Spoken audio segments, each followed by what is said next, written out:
What's up, guys? It's the Bad Wolf, the man in black. Let's get into it. I want to thank each and every one of you guys for watching, subscribing. Hit that bell, like and subscribe while we're here. The tribe will not be denied. And supporting the jamesclovett.com website. And thank you for what else? The Bad Wolf Media channel. Okay. And then the Bad Wolf Unlimited, small in numbers, but thank you guys. So a couple videos up, but you guys are already subscribing over there. So thank you. And to the people who've gotten the newsletter with the goodies in there, you guys are watching some of the VIP or private videos that you have to sign up to get. So the big one was the 3 hour one that we just released, which was by the most censored man in the UK. So you guys can get that. Apparently, YouTube doesn't like certain things still yet, which is crazy because, like, I see a lot of other people on their channels not being bothered with some of their content, but yeah, they're just still yet not happy with me. Probably over that incident years ago, but we'll leave that alone, I guess, for now. Anyways, guys, so this is part two of the Judge Dale Great American, we'll call it debacle. So we're going to start off with the Reconstruction Act. This may be 2 or 3 videos, depending. But if you watch the first one, this is the second part. And I'll try to have the first one linked to the second one. And if I need to a third one. We'll see how that works. Um, As always, guys, if anybody using any of my information, report them with the button over there for bullying, slander, and defamation of character. Otherwise, remember, education and entertainment purposes only. I've already told you guys a little bit about Judge Dale, what I've been able to find. But at the same time, it's not so much about the person themselves, it's about the information. Use it wisely. Do not take any of this as fact. I do not agree with necessarily all of the opinions of any of my guests. I do not take responsibility for any of those anyway. And my viewpoints probably differ. And of course, just because they're displayed on YouTube, YouTube is held harmless as well. So information is just that's what it is. Be entertained. So with that being said, let's get into it. And I hope each and every one of you guys have a positive, healthy, blessed day of positive energy. We really got to get back into saying these things, guys. A lot of people are all negative, gloom and doom and sad and feel like you haven't seen the sun. We have to manifest these things. Start in your mind. It's going to be a good, sunshiny day. I don't care if it is going to rain. Just say it's going to be sunshine, um, positive energy, going to make some money. I'm healthy, all that stuff. Because if not, the doom and gloom machine out there. Okay, and a lot of this I'll be talking about on my Bad Wolf Unlimited channel and also on Bad Wolf, the Bad Wolf Media channel and Bad Wolf Unlimited, both channels. I'll probably talk about some of this. Um, the things you listen to, your music, you're exposed to, and a whole bunch of other things you guys haven't even thought about. I'm going to talk about on those channels, but we have to fight that with our positive thoughts and energy. All right, so I send positive energy to you. Now, let's get into the video. Video. Video killed the radio star. Dun, dun, dun. So hopefully you guys are doing good. Oh, here it is. All right. Now, to share the screen, if you know what I mean. Once again, I thank everybody for supporting me. Sales have been very nice on the newly started James Lovett channel or jameslovett.com website. Thank you guys, because like I said, I'm not gonna lie to you. I'm not gonna be like some of these people like, oh my God, the donations are coming in and they're great. No, they've been really slow. I mean, probably less than $100 or $200 a month, but that's okay. If you guys don't want to donate, then I've got some stuff for you guys who cares to buy. But I also want to thank the people out there in the Wolf Pack who've been supporting me monthly with the monthly subscription by going to the YouTube channel, mine, and hitting the join button and then choosing whatever level you want to support me monthly. It does make a difference. I've been taking care of some family and friends, some elderly, and every little bit that I can get to help other people not get kicked out of their apartments and whatever else. means a lot to me and my family. So sincerely, guys, thank you. I really do appreciate it. And if anybody out there knows Candace Owens, put her onto my channel. All right, I'm going to say it right now. I mean, not because I'm interested in her. I mean, she seems nice, but got a lady, not like that. Put Candace Owens on this channel. Let her know about this. Tell her to holler at her boy. All right. Well, actually, I'm a man, so tell her to come holler at a man about this information that we have here.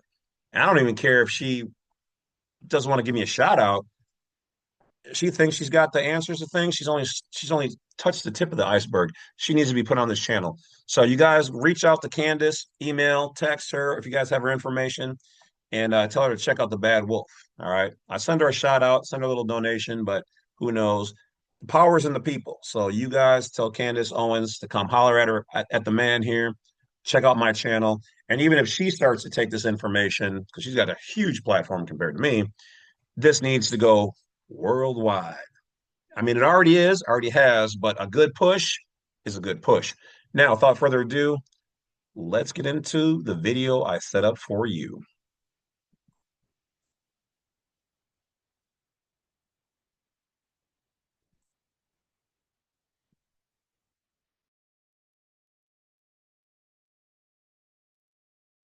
All right, all right, all right. So, had a little Zoom technical difficulty, so I'm not sure if the first part of this video recorded. If not, I'm gonna recoup real quick. Thanks everybody for being here. This is the Bad Wolf. I've got a good video for you. This is the second part of the Reconstruction Act of 1868, The Great American Adventure by Judge Dale. As always, do your own research, your own vetting of information. We assume no liability for anything here. My opinions do differ in many different aspects to what we're about to go cover. My channel, me, Bad Wolf, all that, we assume no responsibility or liability, and neither does YouTube. So we're alleviating them as well of that. And if you guys didn't catch my message earlier, because I don't know if it's going to record correctly or not, if any of you guys know Candace Owens out there, put her on to my channel, tell her to come holler at the Wolfman so that we can do the good Lord's work. So I wish each and every one of you guys a positive day, positive energy, and light in your life. In the name of the Most High, let's get to it. This is your first time here. Don't forget to hit that bell, like, and subscribe. And to the ladies out there, uh, like my content, join, subscribe. YouTube is telling me you guys are falling off. What's going on? Or are you guys dealing with the whole movement that's going on right now? Oh, yeah, let me tell you about that. So, well, not here. Join me on the Bad Wolf Media channel or Bad Wolf Unlimited on YouTube, and then James C. Lovett on TikTok, the Bad Wolf, and I'll tell you guys what they don't want you to know. But anyway, I digress. Let's get to the video. All right, share screen.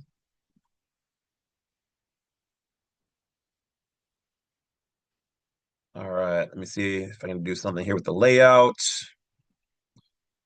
Um, yeah, I'll put myself in the, I guess, over here.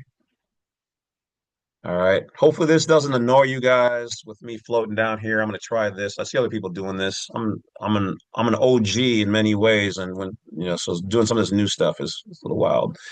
All right. So let's do that. Oh, hide in the meeting, and let's turn on the sound. All right. Okay. You go away. All right. Now let's get into it. So this is part two of Judge Dale. Some of y'all know that this file can be found on my Bad Wolf, the Bad Blacksite32.com in the free files. There's three or four different versions. I recommend getting them.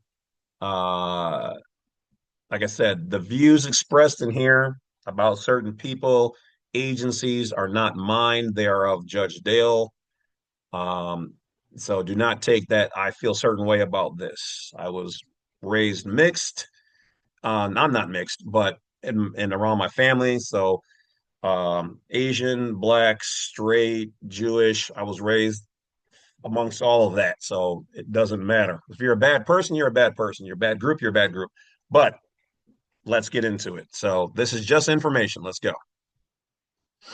And these opinions, once again, are of the creator of the document, not mine. Next came the Reconstruction Act of 1868, which is misleading because it actually dealt with reconstructing the order of governmental power and redefined the military's purpose and authority within the Virginia Company, fraudulently being represented as the United States of America. This remains in full force and effect today despite the fact that President Andrew Jackson had vetoed it. Presidential vetoes can be defeated by a two-thirds majority vote by Congress, and this one subsequently was defeated. E.g., as a result of this act, the power and authority of the military supersedes all power or authority of all state, county and city governments, which are now a part of the federal government, and all law enforcement personnel is subordinate to the president and the generals in charge of the federal government, and therefore the power and authority of the federal government becomes an absolute by this act. All this means is that the government now has the right to tell you how to live your life, whereas, before this act, we controlled the government. Note, this explains how an FBI agent can take an investigation away from a local police department. All states and state officials are sub-federal and are subordinate to the federal government when we at one time used to control the state and federal government as a republic. Any and all who refuse will be treated as belligerents and subject to the Confiscation Act. Most people And subject to the Trading with the Enemy Act. Now, if you guys didn't watch my other video, I think I made the video. If I didn't, I will be making the video. But look at the word republic. We know that they operate as under the guise or term public, which is really nothing but a PMA, Private Members Association. But it's so big they call it the public because it's general and it's considered official. So if we look at the re word, we now know that the re word that they like to use so much can be used against them. With the re attribute or tribute added to public, republic, then it means you're moving away from the public, from the official, from that jurisdiction. So if you're republic, that is just another way of saying private. It's all right there, good people. Let's go. The Great American Adventure. Next came the Reconstruction Act of 18. No. Note, this explains how an FBI agent can take an investigation away from a local police department. All states and state officials are sub-federal and are subordinate to the federal government when we at one time used to control the state and federal government as a republic. Any and all who refuse will be treated as belligerents and subject to the Confiscation Act. Most people who have a local, county or state job do not realize that they are all federal employees pursuant to the Reconstruction Act and the 13th, 14th and 15th Amendments. Now, this is what I've been telling them when police officers contact me for the various things that they want to be done privately. We'll just leave that alone. And I tell them this is why you can and cannot do certain things, is because you are technically labeled as a federal employee. Okay, but the agency itself, some of them do not qualify for the Freedom of Information because the department itself is, in some cases, considered not to be under federal jurisdiction, but where the employees themselves say, I'm a U.S. citizen, they do. So you may not be able to FOIA the agency in some cases, but in other cases you can. So it just depends on how they are set up. Some are direct, some are indirect, but anywhere where you use U.S. citizen, you're essentially underneath their jurisdiction. And so that's why, because there are some police stations that are considered private. They're privately held. So they don't qualify for a FOIA. Some aren't. Let's go. Amendments. The Bankruptcy of America, 1933. And the introduction of a new legal system. On March 9, 1933, House Joint Resolution No. 192-10 by the 73rd Congress was voted into law, which is the Emergency Banking Act. This act Hmm. declared the Treasury of the United States bankrupt, which is an impossible feat since the U.S. Treasury was secretly closed by the Congress 12 years earlier in 1921. So we've got a problem there. But also, one could argue which United States you're talking about, America or the corporation. They could declare the corporation bankrupt because under UCC 9-307, letter H, location of the debtor, the United States corporation is in fact a corporation. And it is the debtor. It says location of the debtor, letter H, United States. So they are bankrupt. They are a debtor. The debtor went bankrupt, but not the Treasury, not America. So, like I said, they're playing there's two different things going on here, and they're playing them well. Let's go. In 1921, the Emergency Banking Act succeeded in abrogating America's gold standard. Page 35 of 94. The Great American Adventure. And hypothecated all property found within the United States to the Board of Governors of the Federal Reserve Bank. All sovereign American citizens residing within the Republic of States suddenly and falsely were expatriated from their sovereign American status without their knowledge or consent, and their labor, souls, children, property, sweat equity, and credit became the financial collateral for the public debt. So, for me, that's not exactly true, okay? Because that would mean we were already slaves and property, and you can't do that. But what they did, and I'm pretty sure the elite would like to know this too, is they're thinking they own us. No, they don't own us, not especially us, we the living people. But they made a legal person, a doppelganger, what I like to refer to as multiple legal personality syndrome or disorder. They created a dummy version of us, like gloves that look like us or look like our hand. They made a legal glove and they said, oh, here, European elite and Vatican and City of London and Queen of England and all these other families that have their money in tendrils, testicles into our country.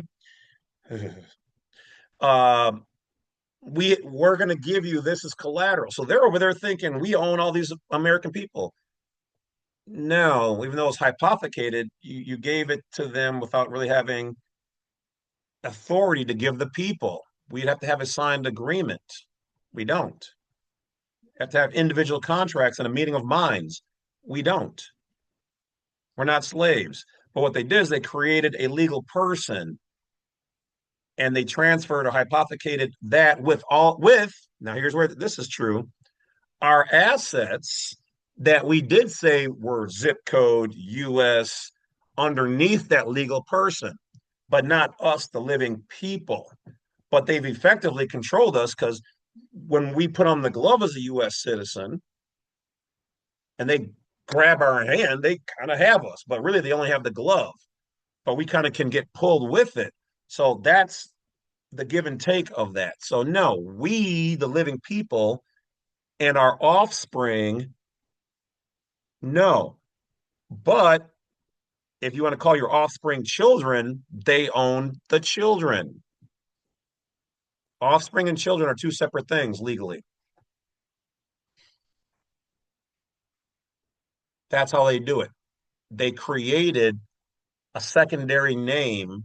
That's why the Black Laws Dictionary is so powerful because it's telling you, it shows you the words you're using in that book are not intrinsically American.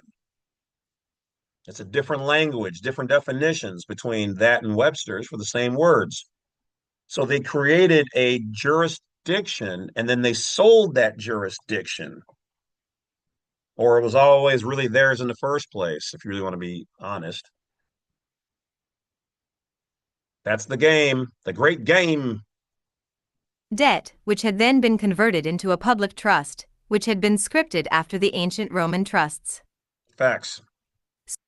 Script money or negotiable debt instruments was issued by a private corporation, which is owned by a group of Sabbatean European Jewish bankers and which is known to everybody as the Federal Reserve System. These promissory notes. I've heard this. I mean, I know that they're owned by a private family. I don't know if necessarily they're of European Jewish descent, but European probably for sure. I don't know. But once again, these are the opinions of Judge Dale. We're just going through their uh, this document and trying to pick out the truth. But overall, do your own research, believe what you want to believe. This is just their rendition of information. and But there is a lot of truth in here. But like I said, some things, depending on your knowledge level, are definitely not true. But you have to be able to understand what's being said here. And I can tell that Judge Dale, whoever they are, they don't know things on the legal level, but they seem to be pretty well informed. But I cannot co-sign on everything that they're saying. But nonetheless, this was one of the documents that helped me to get into the game.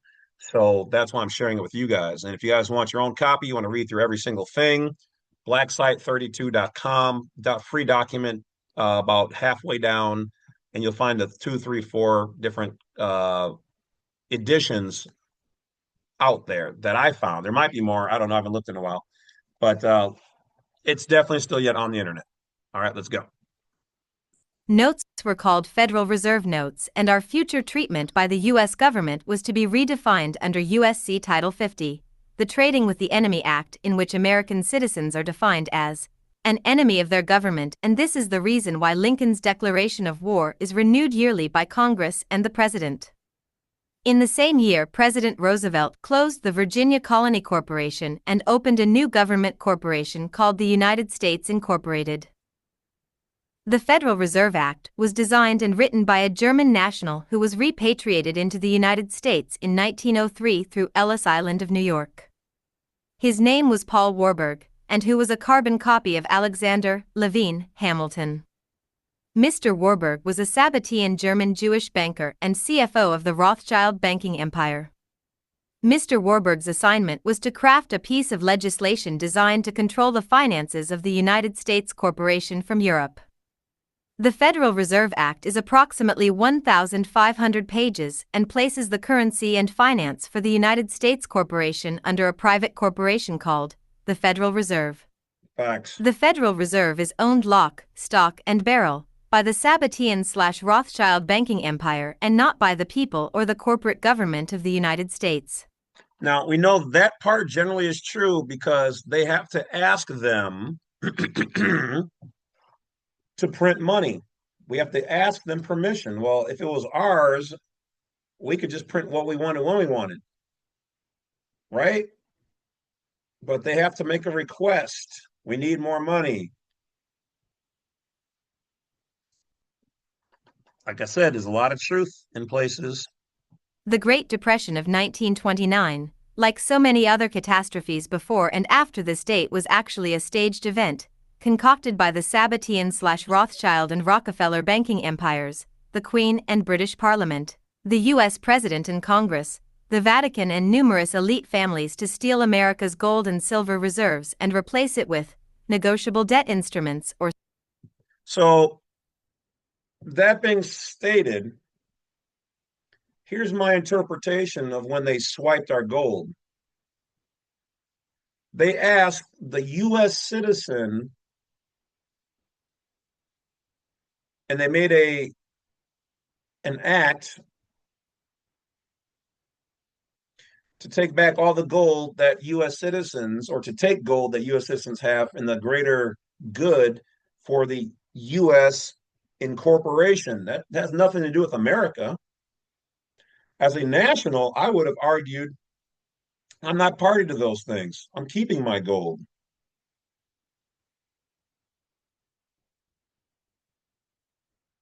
I have the right to operate as a U.S. citizen if I choose, but I'm not in this particular moment, and I don't have any gold as a U.S. citizen. I'm just saying. So we got fleeced. We got fleeced, and then they gave us basically worthless negotiable debt instruments because they're not backed by gold or silver. Interesting how it keeps coming down to gold or silver.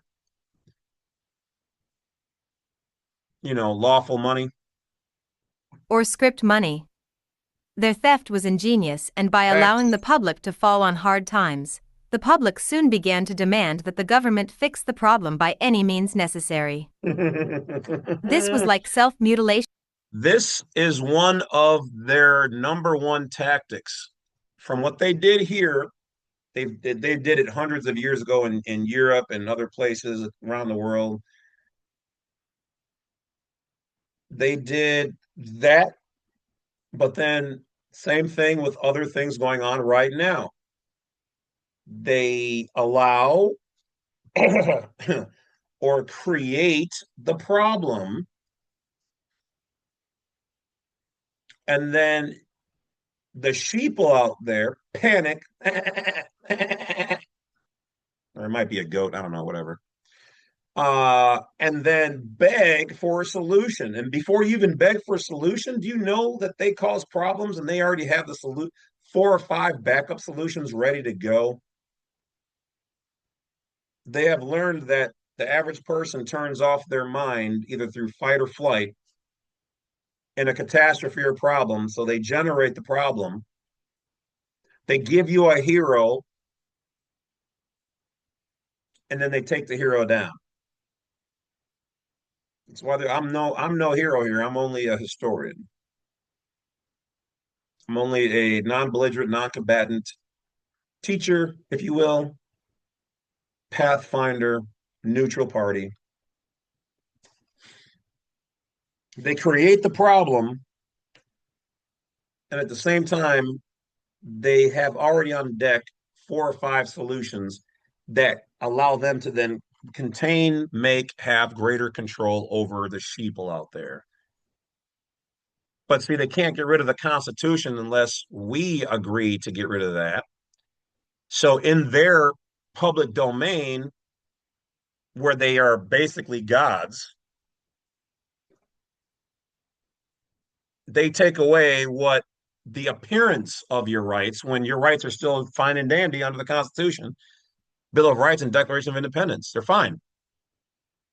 But they've effectively controlled or taken over the United States of America by appearance, because they have their tentacles everywhere. And if you don't want to play ball, as I get treated sometimes, then they just take their ball and go home. And they say, well, you don't want these benefits and privileges. These are for U.S. citizens. And most of the things that there should be the equivalent of in the American version, well, they're defunct. They're not there because everything's been converted over. Even your sheriffs are supposed to be all constitutional. They still take an oath to it, but almost all of them are corporations. So they're effectively underneath the public corporation entity. Let's go. Mutilation being repaired with a band-aid. Note, while everyone struggled in this country to survive, President Roosevelt and the Congress were making interest-bearing loans to foreign governments, using the page 36 of 94. The Great American Adventure. Very money they publicly swore did not exist. Germany used that money to enlarge their war chest. The American public, however, was so self-indulged about their own personal fate that they never considered or asked how it was possible that all of the above government individuals never personally lost a dime during the Great Depression, and how they all continued to enjoy their family estates and personal wealth. Remember the term, functional illiterates? Need I say more? We all have been trained to believe that someone not born on American soil is an alien. However, we forget to consider that the Declaration of Independence was written completely by aliens, and not one adult colonist or founding father was born on American soil. The immigration laws of the United States are contrary to the Declaration of Independence, and the biggest terrorist on the planet is now the United States government. This fact will be further discussed later on. Allegedly. Following the 1933 bankruptcy, most Americans were not aware that H.R. 1491 or H.R. 4960 had been secretly passed, wherein the U.S. Congress actually relinquished our right to have or accumulate gold and silver. The Congress eventually repealed part of this legislation to accommodate jewelers, but all Americans are still prohibited from having or accumulating solid gold and silver. Now, and U.S. citizens, Americans, we never signed on anything. We may have people who speak on the behalf of the United States, but they don't speak for us as individuals in the republic. You, you can't tell us we can't have gold or silver. It's not illegal. They can do that with U.S. citizens. They can effectively, though, tell us as Americans that um, we, the U.S. corporation and our subsidiaries, do not deal in gold and silver, which effectively then keeps us Americans from getting it. That's what they did, but they can't tell us that we can't. So, like I said, there's some things in here that, like, Judge Dale does not seem to understand on a legal law, the legal department level of the law. So, but once again, it's good to hear, just so you guys can understand it. Silver. Hence, our coins are no longer solid gold or silver but are tin and nickel plated, carbon filled coins. Pennies are tin and copper plated carbon filled coins. These acts also established the requirement of licensing, and then with the enactment of the Trading with the Enemy Act under War and National Defense, the Confiscation Act, the Reconstruction Act and the Lieber Code were all tied together to create the secret fascist government of the United States. Note: the word license is defined in all modern law dictionaries as a permit to do something unlawful. Now think about that and consider all the licenses you currently hold. Those licenses are civil contracts that have been issued to you by the government only so that you may do something unlawful, but rather unlawful. Usually it's the states. E.g., when two people apply for a marriage license, the two of you enter into a binding contract, and by applying for a license to marry, you now have voluntarily included the state as a third party to your marriage. If things don't work out in that marriage, the state is first to be satisfied. E.g., your right to travel is an unalienable right defined by the Declaration of Independence and not a privilege, and yet the government demands that you apply for a driver's license. Google, right? Because, and they're not wrong, because driving is a profession. It's commerce, commercial. So is the word traffic. Traveling is private. To trave L, to trav L. L generally means God, for those people who don't know. It can mean thee, but really they only say it means thee because it really means God. That's what it means. To trav L, to transport, travel, or to flow, to go from one place to another by the grace of God. Trav L. But they circumvented your right, which is still there, and gave you another option if you want to make money and make money on the roads while traveling. We then have to convert what you're doing into a privilege that we can control, which is then called driving or a driver's license.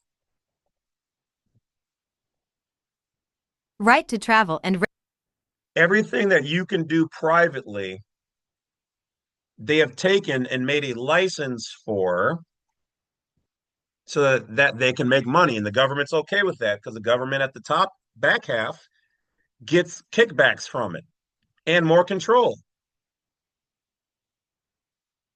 That would be like me meeting some guys and they're like, yeah, we pimp people. And I can be like openly, yeah, I don't agree with pimping people. But then they're like, yeah, but Wolf, we're gonna give you some money. And I'm like, go do what you do then, little buddy. Go. Yeah, and then I can sit back and say, I don't care for it. But if you don't know my arrangement in the back half, I'm really a hypocrite. Just like so many of these church pulpit people, so many of these Congress people, so many of these other wealthy people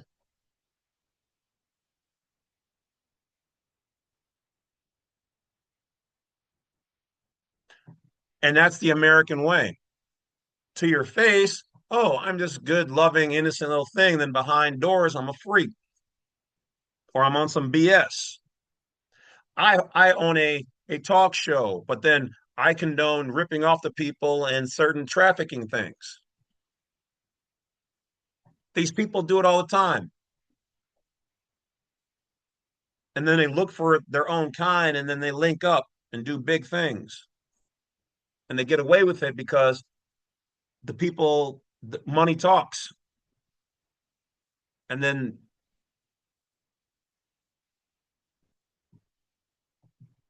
yeah, let's keep going. And read the millions of old court rulings that cite our right to travel without a license. The courts now refuse to honor those old precedents of law since 1938 because of a Supreme Court case titled Erie Railroad v. Tompkins, 304 U.S. 64, 1938. So I disagree with this, but it's fact. I don't like it, but it's fact. So Erie versus Railroad kind of changed things. So the judges that are, I may or may not get some things from time to time, most of them, from what was said, will not honor any court cases before the 30s, basically 1938. Anything before that, they're going to ignore. But hell, they ignore most of your court case uh, defenses anyway, no matter what year they are on the state level. They basically, oh, we don't go by case law. And they're right. They don't have to go by case law. They are supposed to take it into consideration, but you don't know why they're not doing it. I do. And if you want to know why, check out jamesclovett.com. There's some good videos there, and you'll learn why. Most people have been making some fatal mistakes, and I know exactly why. I don't see anybody talking about it on YouTube, so we're going to keep that little gem quiet for now. If you want it, it's pay to stream. You can go check out the videos. It makes sense when you hear it. Let's get back to it. 1938. Mr. Tompkins attempted to walk along a set of railroad tracks when he was struck by an appendage fastened to a mail train, and he subsequently sued claiming negligence and damages on the part of the railroad. What Tompkins didn't know was that the railroads were in partnership with the corporate United States. Page 37 of 94. The Great American Adventure. Government. And so to protect the government, the Supreme Court ruled that, absent a ticket or license, Tompkins was trespassing on railroad property and therefore he was barred from any relief.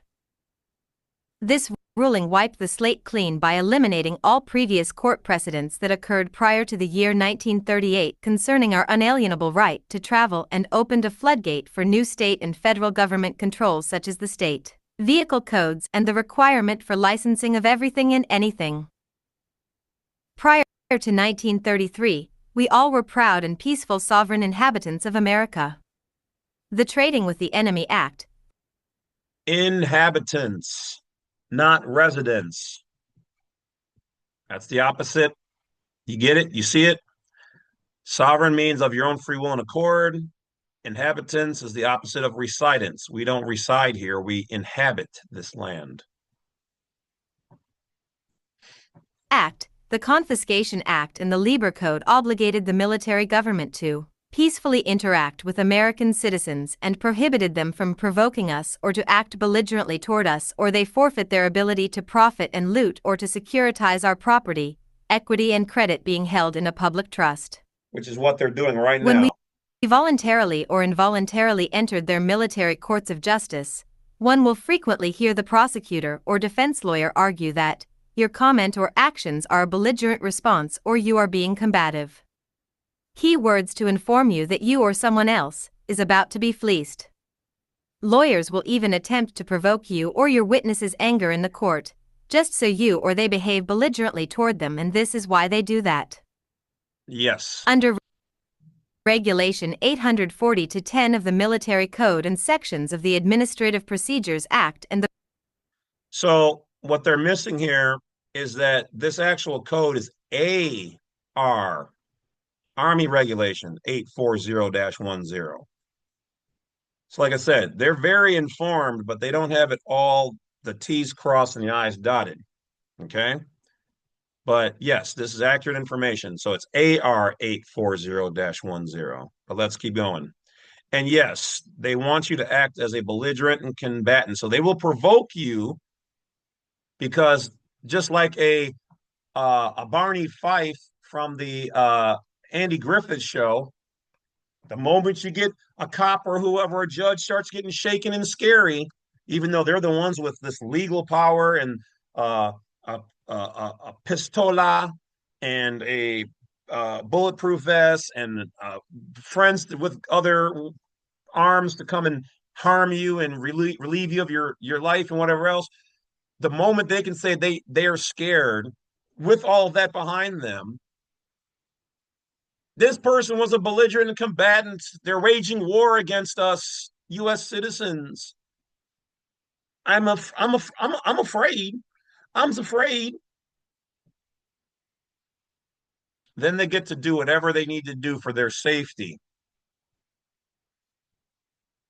Now, understand, we can technically, lawfully do the same thing back, but you better be damn sure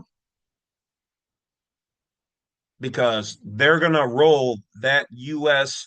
entity, the beast, the machine, over you. And I do mean it's going to be on the news. Today, a sovereign citizen, blah, blah, blah.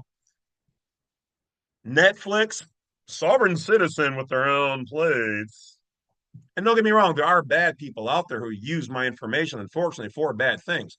But generally, most people just want to be left alone. Hence the term private citizen. They're going to use your behavior. So I tell you in the videos, be calm, be cool. Call them out. You are trying to provoke me. If you continue to provoke me and endanger me, I will have no choice but to protect myself.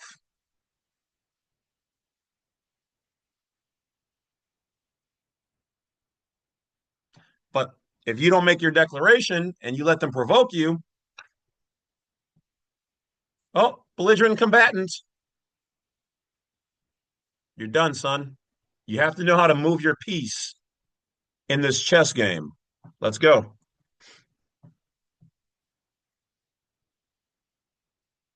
and the presence of that military, gold-fringed, flag on display in the courtroom instantly creates a state of emergency, meaning that the So hold on. So here's what, and they may say it later on in here. Some people go, "Oh, Wolf, that's the American flag. That's not some gold U.S. corporation flag." Look up Title 4. Look up Federal Code, Cornell Law, EDU, Title 4. Find the description of the American flag and see if it matches what you see here in dimension, color, tassels, and connected gold fringe on three sides. Go and compare that. Look up on Google or whatever else. AR, Army Regulation, AR, okay, 840-10, and read what it says. Then you'll understand why I made the other video where the gold fringe is indoor, the corporate, and the unfringed is outside, bolted to a flagpole, which is bolted to the real America de jure physical ground, not the movable gold fringe inside. They made a bootleg flag to do their operations of their jurisdiction. This flag would be like if somebody's last name was Johnson and they came to the All Lovett family reunion. but he married my punk ass sister. Well, Mr. Johnson here is technically a Lovett. He's in the Lovett family. He's dressed mostly like a Lovett, but he's got some, native garb or something else on him. But he's a Lovett. He's part of the family. He doesn't have Lovett blood, but he's technically a Lovett.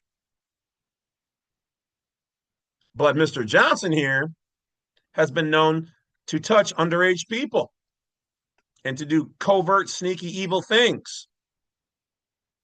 And some things have been missing from the house, but we can't get rid of him because he lives with my sister in the other half of the house. And well, he does at times protect the house. So I guess he's not all bad. That's what's going on with this right here. This is a Gucci bag with an extra C in it. These are Nikes. These are Jordans right here, number 32. Legally. They add the gold fringe because it then is by copyright a different thing. But y'all don't want to believe me. Y'all don't want to hear this. But still, you don't hear me though.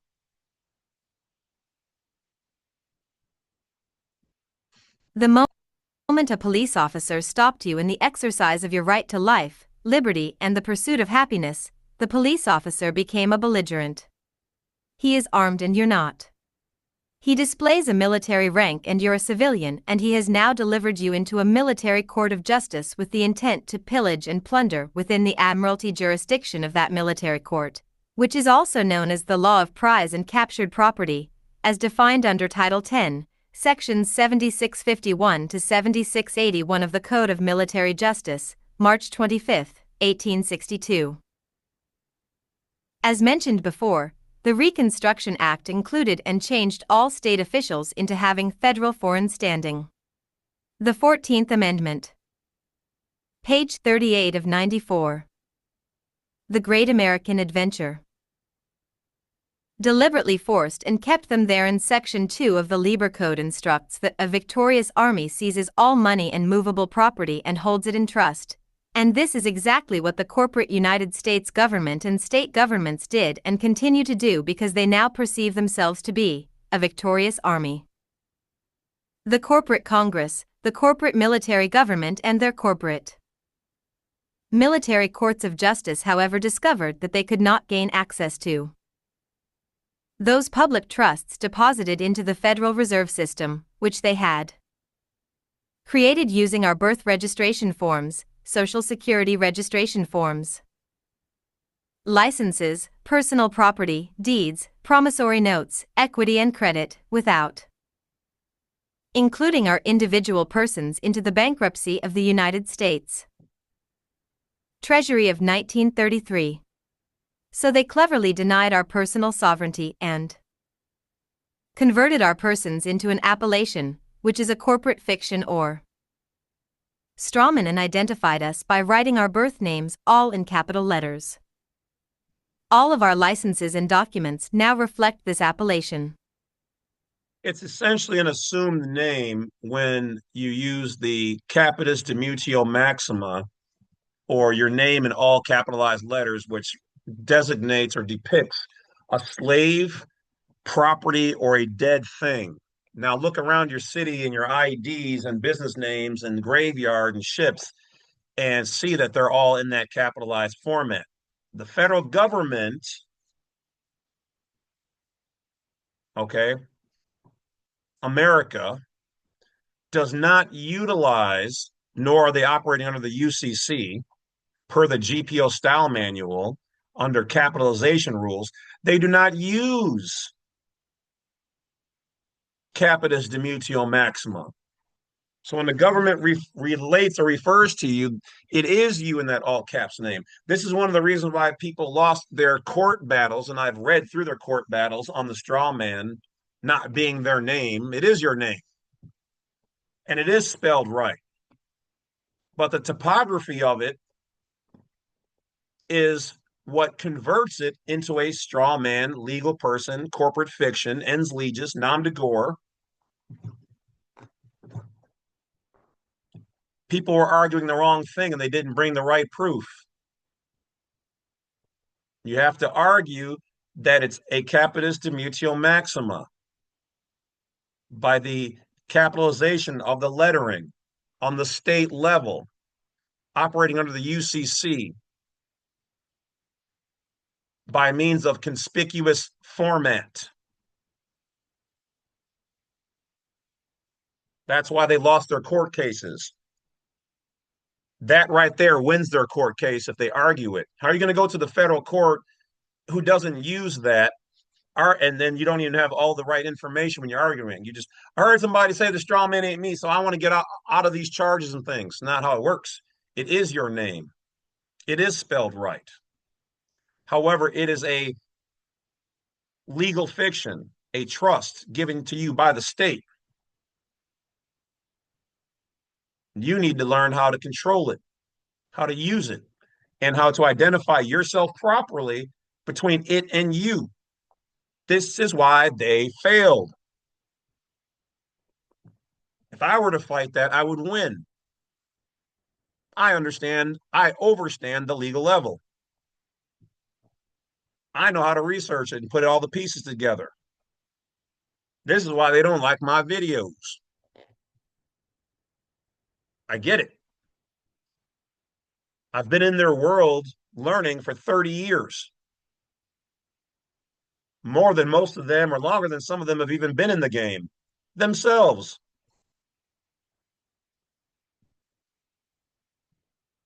The level that they're operating on, most of them do not understand the legal level. Judges, lawyers, cops, municipal boards, board members, managers, owners, they don't understand the legal level.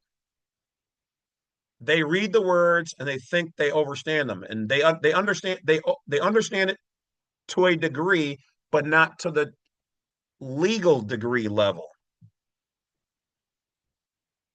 That's where all the power is made. That's where you become Neo or Morpheus in the Matrix.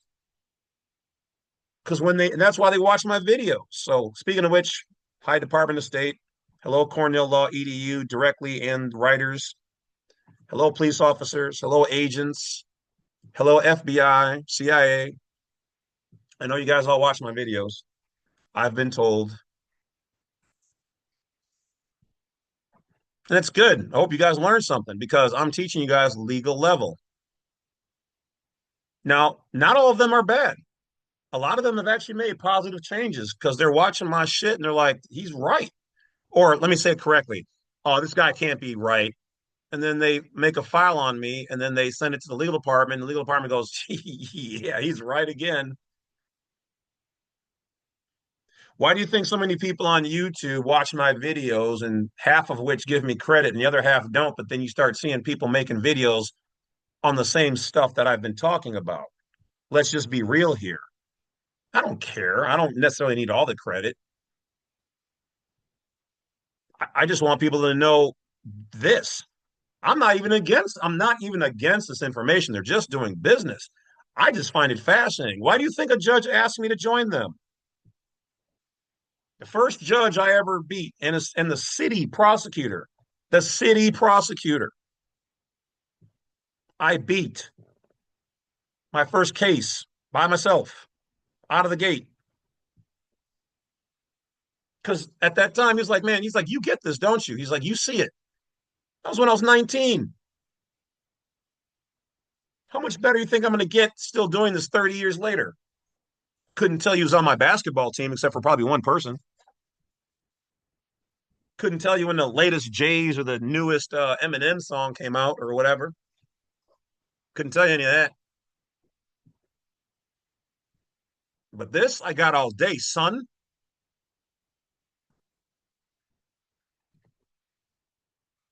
Had I worked for them, the average person wouldn't be able to. The average person can't beat the law in general. I beat them on the regular. If I were to have worked for them or furthered their movement against the general public, like the judge wanted me to do in certain other fraternities and clubs that have approached me, you guys wouldn't stand a chance. Just keeping it G. I could easily further everything they do to hide this stuff. To me, they're rookies. I would have hid this stuff a whole lot better, but that's not who I am.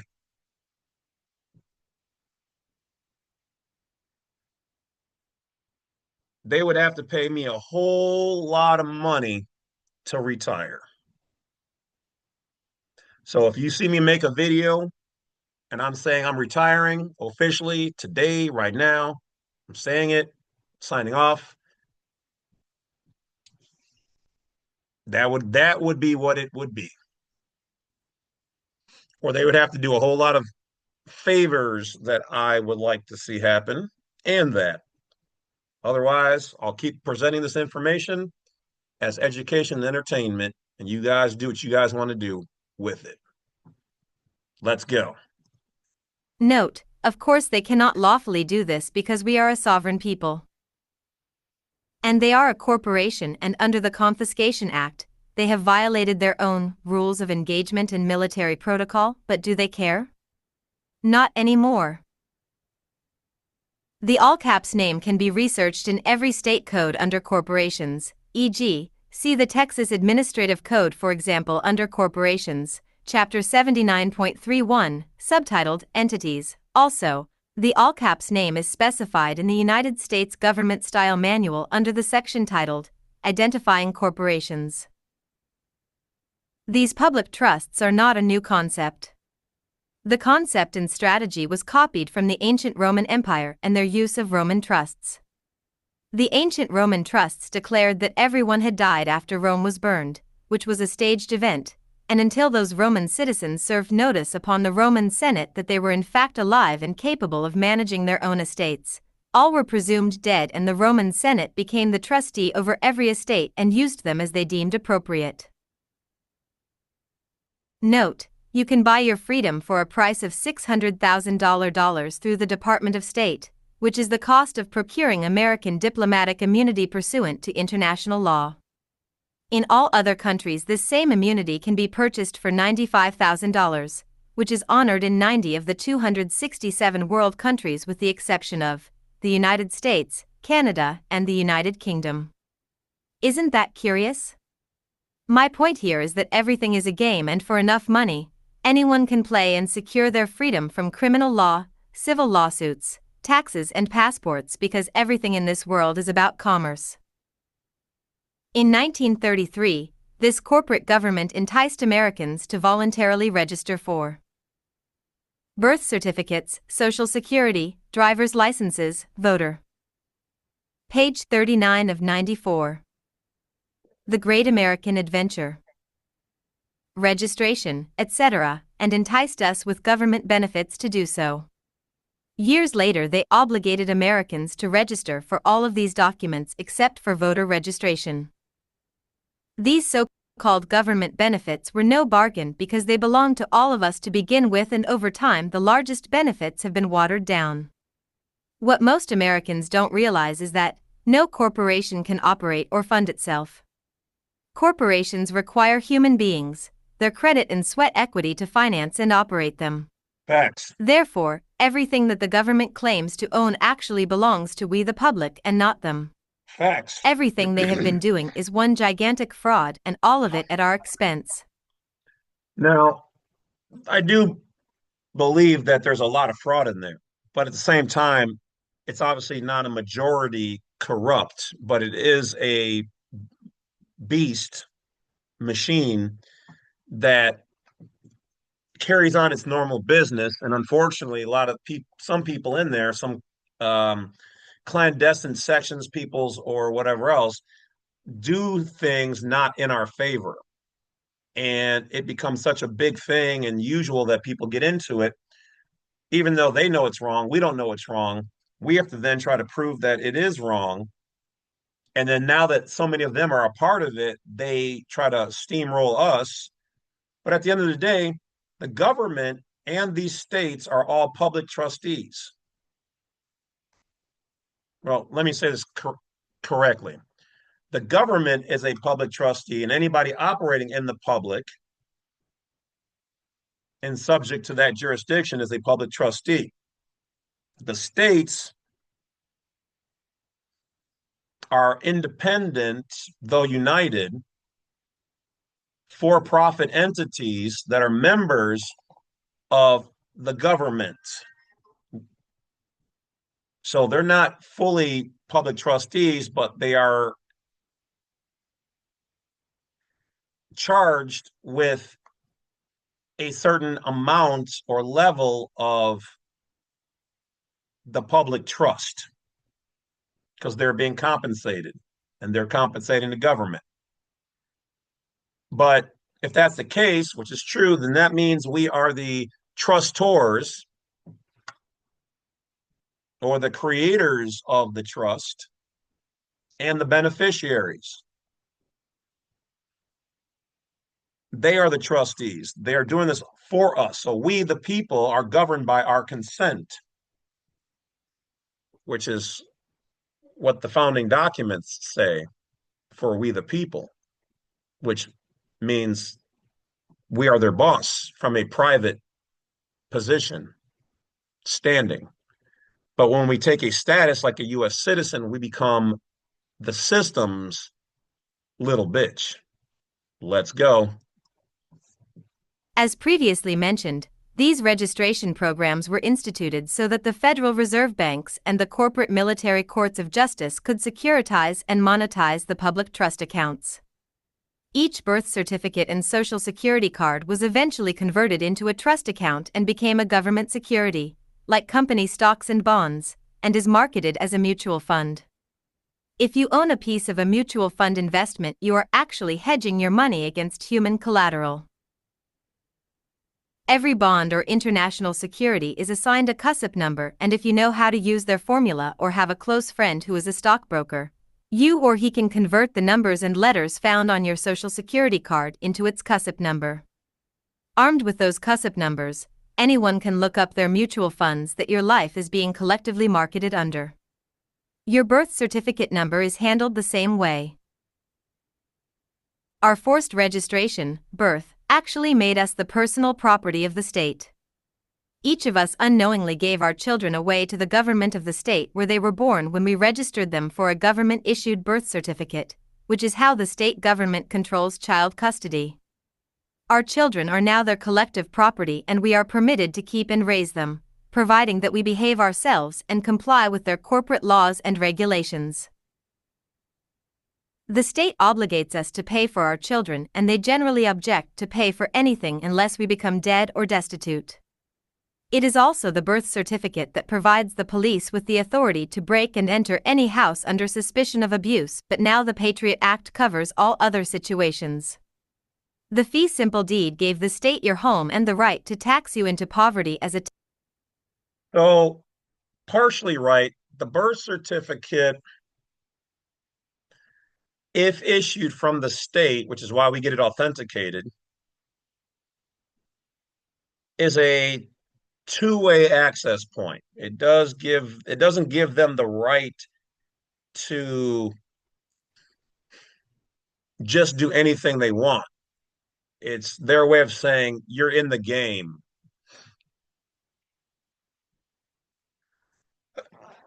Excuse me.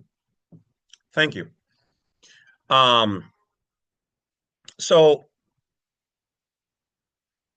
still yet you have rights because you never gave up or waived all of your rights under the Constitution and above. You never did that. So it's like having a ticket. You've got a ticket that says, "Hey, you're a member. You can be here, so we can communicate with you." But that doesn't give them the right to just do anything they want. They're still violating your rights, constitutional, state, federal, private, common law. So they can't just do anything they want. So this is This is why I can see a judge possibly writing this from that perspective. They still don't get the full legal level. All right, there's levels to all this and knowledge. Tenant and the Patriot Act eliminated the need for search warrants. Page 40 of 94. Also, once again, not true. True, but not true. If you are doing something criminal or they consider you to be with proof against or a threat to immediate threat, then they can just do what they need to do and they'll settle up later for U.S. citizens, not for nationals and Americans, state citizens. These things are their party to, not us in private capacity. But that also does not mean in the reverse that you can just do whatever you want to do. 94. The Great American Adventure. You are no longer the king of your castle, which was guaranteed by the allodial deed because you no longer own a castle. Your personal lawyer set that one up too and received a large, one-time secret kickback from the state government on your first tax bill in addition to the fees you paid to him to represent your best interests. Devious people, aren't they?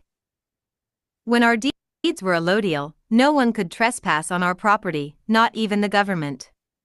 No one could tax your property and no bank could foreclose on your property, but there again, no bank would ever loan you money against your property either. We were the kings and sovereign rulers of our land and homes. Do you now see how the government has been chipping away at your basic rights and freedoms? What they did was, and some of that there is true. Most people do not have a allodial title to their property. You do not have, most of y'all do not have one of these bad boys with the raised seal and the stamp on the back.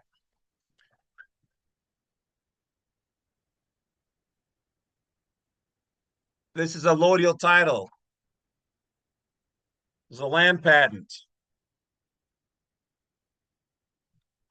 You can get these from the Land Management Bureau for $1.88 or $2 if you want the old school paper for it to be printed on.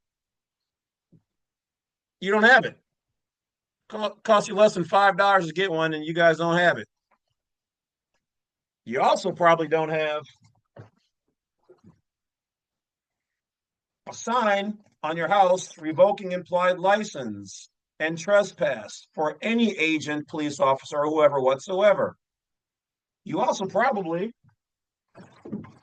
going further, have your house in a private entity or irrevocable trust or something of that nature, or a micronation or whatever else.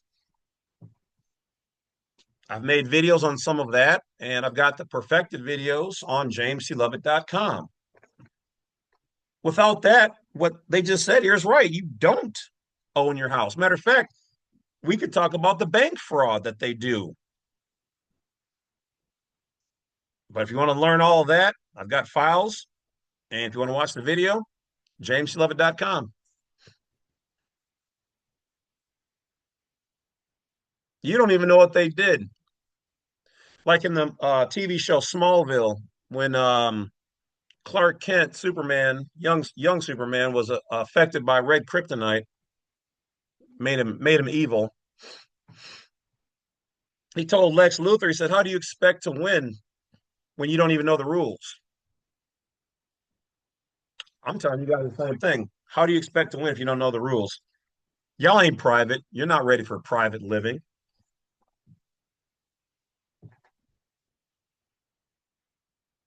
I'm not here against the state or the government or take down any of those non-American agencies, but American trustees or held in the trust of America, we'll say. I just want to be left alone. I want to be private. That's it. I don't want to have to pay taxes if I don't have to in certain areas. I'll gladly pay where I have to pay. I want to be able to use their stuff as they're supposed to for everybody when I need at my leisure without any bias or prejudice. That's how it's supposed to work. But there's a difference between how things are supposed to work and then how they really work, and then who you know or how they perceive you. There's levels and layers to this.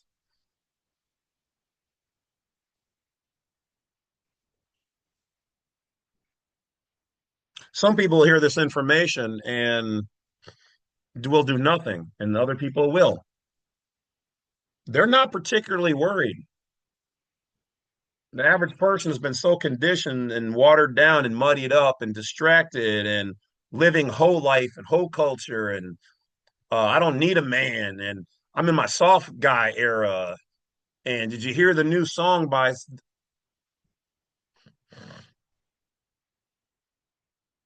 Why do you think my YouTube channel is not even at 100,000? I've seen people out there with YouTube channels with not nearly as many videos, files, or good information. Hell, some of the shit they got came from me. And they started years after me, like recently within the last 3 years, and some of them are over 100,000 already because they know most of y'all are going to be watching trash, not vetting information, giving up. They don't care. So the GOV and the rest of them, they're not shaking in their boots at night. Oh no, the bad wolf. He's gonna convince everybody. They're not worried about it. They're not worried about it. They won't have to be worried about it for a long time. Way past me retiring from my channel, they won't have to worry about it. They're aware.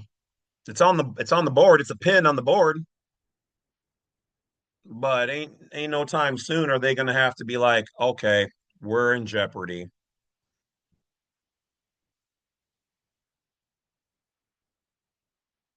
I don't think it'll be for another probably 40 or 50, well, maybe probably another 40 years. Probably when my offspring are about my age, will they start to go, okay. It's getting a little interesting now.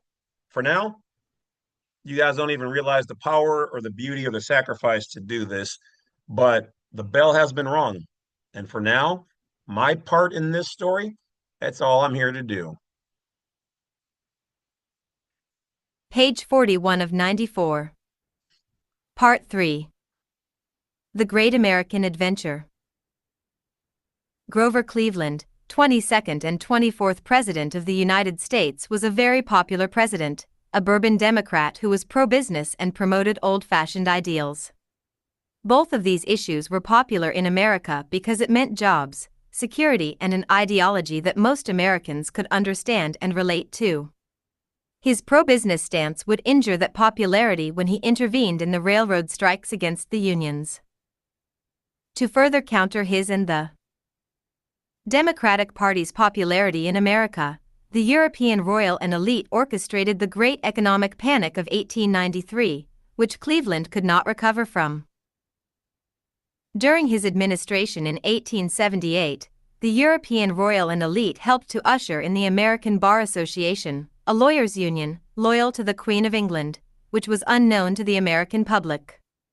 Participation and membership in the union was initially on a voluntary basis, and as it grew in strength, its participation would become mandatory. The American Bar Association would eventually prove to be a terrorist organization and one of the most corrupt influences to affect America and the American way of life, which will be discussed at the end of Part 3. William McKinley, 25th President of the United States, was a strong personality and not a team player to the European royal and elite.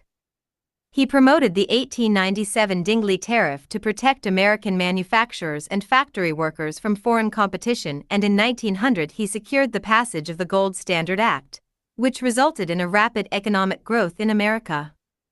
This angered the high contracting powers, and their response was to instigate a conflict between Spain and Cuba, into which America's Navy and Marines entered as a peacekeeping force. While the USS Maine was anchored in Havana Harbor, it suddenly exploded. Nobody knew exactly why, but radicals representing the high contracting powers started rumors that Spain was responsible, which ushered in the Spanish-American War. Years later, it would be revealed that the USS Maine had a lot of mechanical and arsenal problems and probably exploded accidentally. The European royal and elite didn't like or trust McKinley, and their response was assassination. Theodore Roosevelt, the 26th President of the United States, was a Republican, born into wealth and another strong, privileged personality, and was a team player to the European royal and elite. Roosevelt was an antagonist and was always flexing for a fight.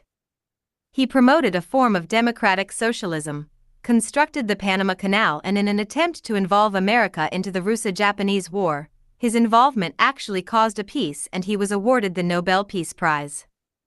Roosevelt supported the election of William. Page 42 of 94. The Great American Adventure. Howard Taft, who subsequently succeeded him as the 27th President of the United States. William Howard Taft, the 27th President of the United States, a Republican and team player to the European royal and elite. His domestic agenda involved busting up trusts designed to protect family fortunes and family businesses. He modified the civil service agencies to promote employee loyalty toward the federal government and promoted stricter federal controls over the postal system. He sponsored the 16th Amendment to the Constitution, which was for the adoption of the federal income tax, which was not a popular issue in the Republic. He became so involved in that matter that he completely let America's involvement in the Mexican Revolution slide right by him. Historians would later write that Taft showed great restraint, but the fact is that the 16th Amendment was more important to the royal and elite than a poorly financed civil conflict. When the 16th Amendment was submitted to the Republic for ratification, not one state government ratified it, and so President Taft and his cabinet devised a ruse, which involved the Secretary of the Congress. Here we go. The secretary concealed the rejection letters in the basement of the Library of Congress and reported to the Congress and national press that a sufficient number of states had ratified the amendment. In That's reward dirty. for his administration, Taft was... Did you see that?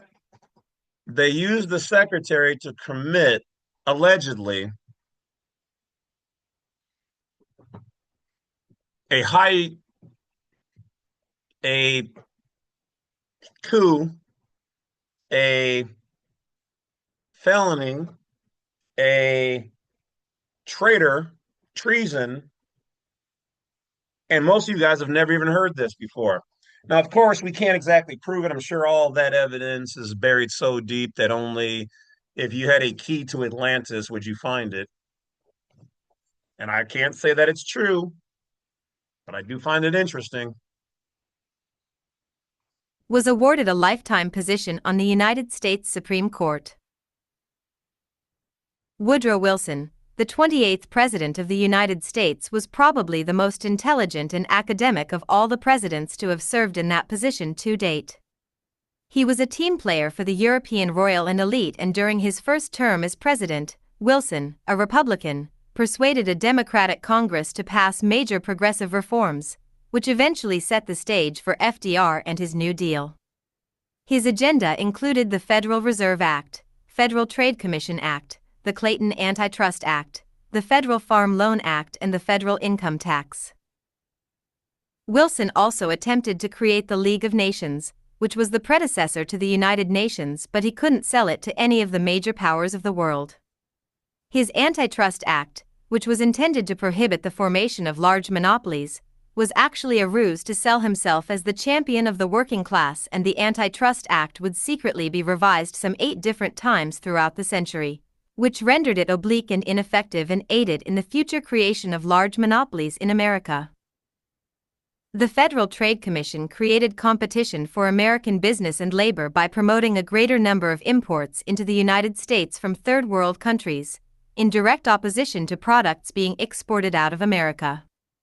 The Federal Farm Loan Act helped make the federal government a partner with. Page 43 of 94. The Great American Adventure. All farmers, whether they wanted it or not, and coupled with the income tax, eventually helped put most small farmers in America out of business. Control the food, you control the people. Control the water, you control the people. Control the air, you control the people.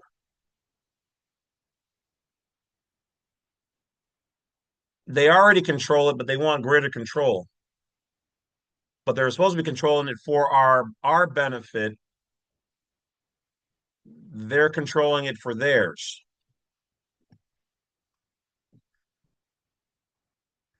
The states and the government in section are working against us and to fleece us Americans. And some of that, as they're going to talk about next, goes to these European royal elites. They're at war with us. They've never stopped. They use us, they pimp us out, and yet at the same time, they hate us. And they want to take over our land. They want to be able to step foot here knowing that America is no longer called America. Half of y'all don't even know where the name, how America was really named in the first place. You don't even know where that comes from. And if some of you said Leif Erikson, you're already wrong. And if you said Christopher Columbus, you're just plain out dumb. But I'm not mad at you because you've never really had the ability to learn anything more. That's the crap that they teach in school.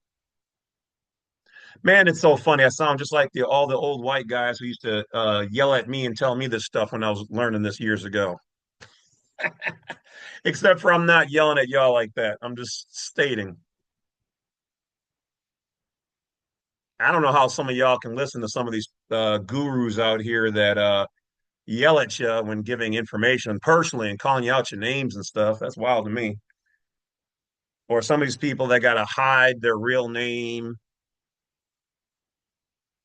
like monkeys in the dark, flinging fecal matter at other people because I'm not afraid to give you my real name. Not here to degrade you or put you down. Trying to elevate you, standing in the light on my soapbox. We ain't the same. But let's keep going. Business. The first income tax was signed into law in operation and was secretly transferred into the pockets of the European royal and elite through the International Monetary Fund, by creation a branch corporation titled the Treasury. Most Americans just assumed that it was the United States Treasury and paid their taxes over to this foreign corporation pretty much without a fight. Americans never liked the idea of an income tax, and so the slave drivers utilized two techniques to force compliance. The first technique was to employ foreign IRS agents under the International Monetary Fund, who pretended to be government agents and who always demanded and took more than what was due and pursued imprisonment for those who objected the loudest. The second technique was to rely on American patriotism to convince Americans that this was the cost of freedom and to willingly contribute their fair share. Another propaganda slogan that was circulated at the time concerned the only guarantees in life was death and taxes. The Federal Reserve Act ushered in a new privately owned European corporation named the Federal Reserve System, which eventually removed the control of American coin and currency from the Congress using large personal bribes to members of Congress and placed the minting of currency into the hands of a group of Sabbatean Jewish bankers based in Israel. The Fed subsequently controlled America's GNP, inflation, interest and currency, and introduced their own script money called Federal Reserve Notes. The Federal Reserve Notes were as worthless as scrap paper and is defined under the Uniform Commercial Code as negotiable debt instruments. Wilson is also responsible for the formation of the Electoral College, which virtually eliminated the power of the public vote. No matter what the popular vote, the persons designated as the delegates for the Electoral College made the decision as to what candidate won. Wilson was also the first president to introduce and promote the concept and belief that America was a democratic government, and all post-presidents, politicians, and the Department of Education promoted this concept thereafter. The political concept of democracy or demonocracy was just another form of communism. Jefferson and Franklin argued against a democratic government for America in favor of a republic for this very reason. I invite you to research the definition of the word democracy in any modern-day law dictionary if you doubt me. During Wilson's administration, a war broke out in Europe in 1914, which was promoted again by the European royal and elite. When the RMS Lusitania sunk. Page 44 of 94. The Great American Adventure. On its maiden voyage from Liverpool, England to New York in 1915, elite instigators once again promoted a lie that a German U-boat attacked the ship and demanded American revenge against Germany. It wouldn't be discovered until some 70 years later that the Lusitania sank from either sabotage or from a flaw in one of the ship's boilers. Wilson committed American forces to the war, and the royal and elite made a small fortune in commerce. Note: the Democratic Party was created by the Irish immigrants in New York City, and there was a growing dissension between the Republicans and Democrats. The Republicans were in control of the government, and their policies were aimed at breaking the unions and enslaving the public in debt. So when the Titanic was scheduled to take its maiden voyage from New York, and the published list of passengers revealed the names of so many of America's Republican political and business leaders, Democratic members from Tammany Hall arranged for the ship's captain to sink the Titanic, and the rest is history. The captain was actually dying from cancer, and his family was well provided for thereafter. The record of payments were discovered in the books of Tammany Hall, which began with a payment to the captain just before the Titanic's maiden voyage and continued to his spouse on a monthly basis thereafter. Harding, Warren G. Harding, the 29th President of the United States, a Republican, an Ohio lawyer in private life, ushered in a new threat to American liberty, scandal, and corruption with the Teapot Dome scandal, the Volstead Act or 18th Amendment of 1919, and the placement of high-ranking political appointments for his Ohio friends, named the Ohio Gang. The Teapot Dome scandal assisted the oil industry to increase their profits while eliminating competition, so that the American people were forced to pay a higher price for crude than would be necessary in a competitive market. Harding and several congressmen received personal benefits from the oil industry for their cooperation. However, this episode never eliminated corruption in government or commercial influence peddling by the oil industry, but to the contrary. The scandal exposed the mistakes they need to correct and avoid in all future concessions. The Volstead Act helped to usher in the pre-Depression era prohibition of alcoholic beverages, which wasn't a government plan to begin with but eventually developed into one because of the opportunity it provided for government to capitalize on. Politicians decided to cooperate with the new women's temperance and suffrage movement in America and other pious organizations of the time that were intent upon eliminating alcoholic sales and consumption in America. Alcoholism was becoming a definite problem in page 45 of 94. The Great American Adventure. America, however, these organizations were so misaligned that they would have stoned Jesus Christ for changing water into wine. It wasn't the duty of the federal government to legislate morality in the states because in a Republican form of government, each state is a separate and individual nation and are quite capable of regulating the demands of the public majority. Few states wanted anything to do with prohibiting alcoholic beverages, and so these groups decided to force their morality upon the entire country. Some state politicians were willing to pass prohibitions to save their political jobs, but none of them were willing to enforce them. The high contracting powers and the federal politicians, however, viewed this as an opportunity. Prohibition fit well into their slave-driving techniques because such political expansion would require the increased jurisdiction of the federal government into the republic and the possible need to create a federal police agency, under the guise of protecting the American public from demon drink and the infamous criminals who were certain to evolve from the distillation and distribution of alcoholic beverages in violation of the 18th Amendment.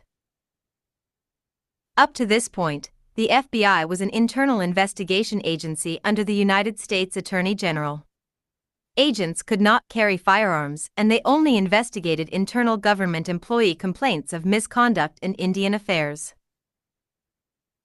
A constitutional amendment was promulgated and forced upon the states of the Republic, which prohibited alcoholic beverages in America.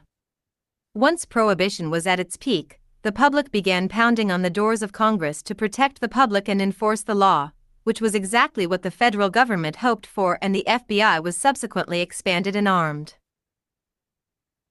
Note, ironically, crime figures would become famous and revered by the public, and the federal government politicians would eventually become the biggest criminals of all via their new association and alliance with organized crime.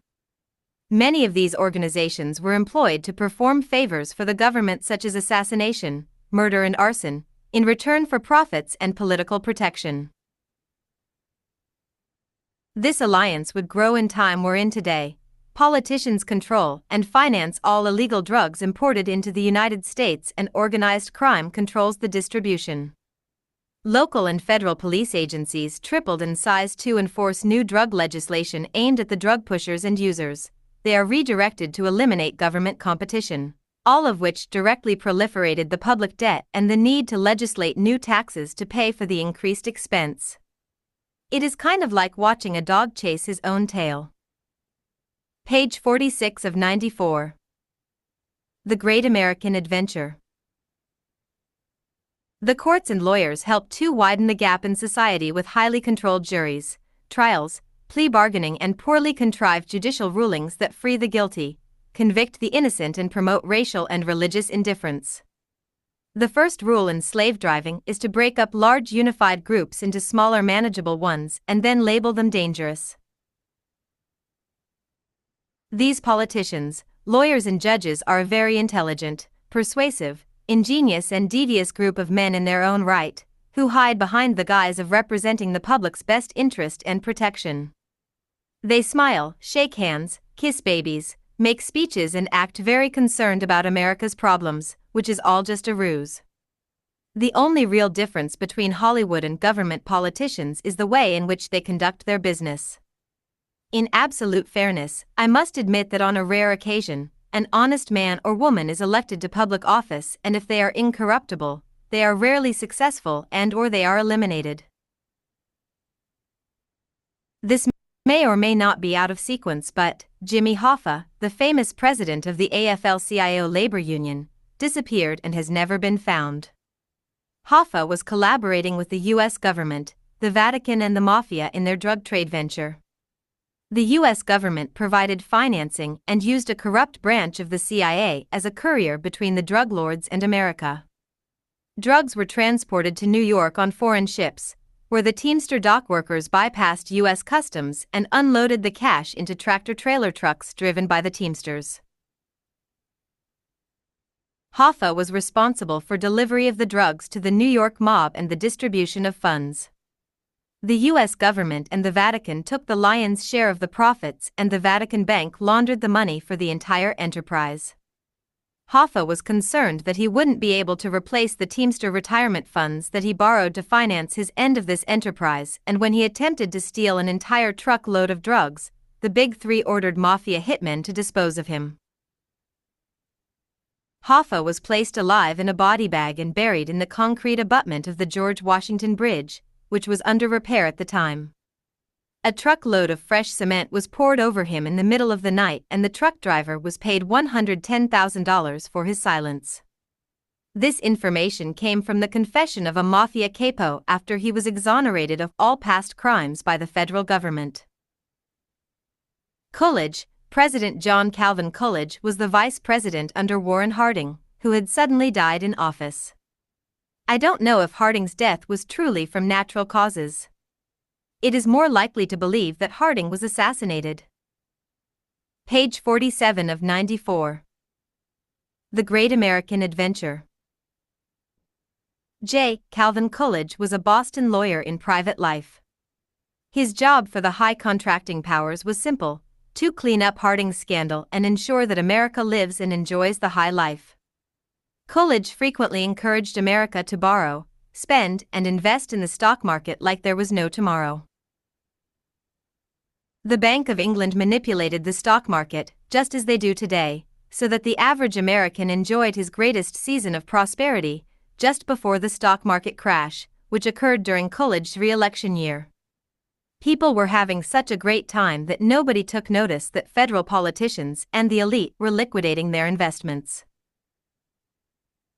Hoover, Herbert C. Hoover, the 31st President of the United States, a Republican, was elected in the same year as the pre-planned stock market crash of 1929. He campaigned on the promise of a continuing prosperity in America until the market crashed and plummeted America into what has been described as the Great Depression. Hoover then changed direction and promised to get America out of its financial woes, and he won his election.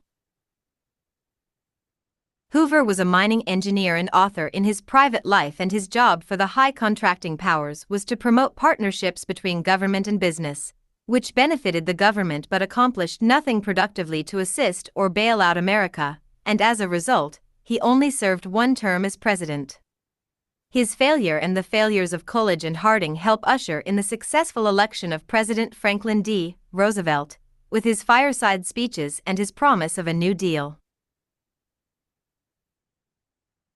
FDR, President Franklin D. Roosevelt, the 32nd President of the United States, a Democrat, was not an honest man or any more honorable a president than the last three predecessors. Like most presidents and political slave drivers, he was just better at selling it to the public. Roosevelt gave the appearance of bailing out America with the repeal of the Volstead Act, the creation of the Emergency Banking Act, his WPC and CCC programs, but in reality and behind the scenes, he was actually selling America down the drain and enslaving everyone with a duplicate version of the ancient Roman trusts. Roosevelt subsequently assisted the European royal and elite faction in the theft of America's gold and silver reserves and helped them to regain control over their deposed slaves. Lastly, he promoted unity between the congressional political parties with promises that there was enough power and wealth be enjoyed by everyone. His new corporation, titled the United States Incorporated, was a private corporation belonging to the European royal and elite, which would eventually be turned over to the control of the United Nations and their planned one world government. Page 48 of 94. The Great American Adventure. FDR had the American people in his back pocket and was elected to an unprecedented 3 terms in office, and he planned on seeking a 4th term, which he was certain to win. This didn't set well with many Republican and Democratic members of Congress who wanted to modify the rewritten Constitution to restrict the presidency to only 2 terms. Like Washington, Roosevelt was contemplating becoming the first king of America after his 4th successful election to office. His earned arrogance caused the high contracting powers and the Sabbatean Jews to lose confidence in him, and their collective response was to assassinate FDR and blame it on his battle with polio. They succeeded in carrying out this plan, which is why the president's coffin was sealed from public view. The undertakers of that time were incapable of concealing a bullet hole to the head, and so his coffin was sealed to cover up the actual assassination.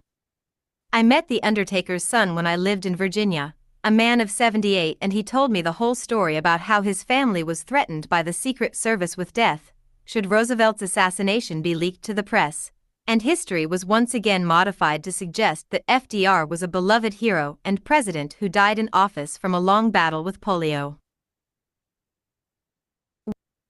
World War II. World War II was staged and financed by the European royal and elite.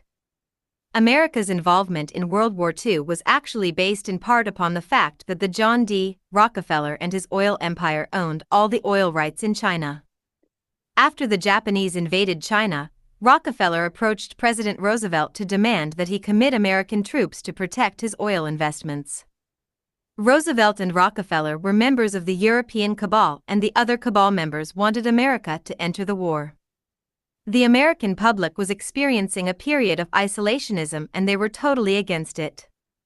Roosevelt couldn't think of a way to involve America in World War II until Rockefeller's dilemma provided him with the answer. Roosevelt ordered his cabinet and chiefs of staff to devise a plan that would cause the American people to demand America's involvement in the war and demand retribution.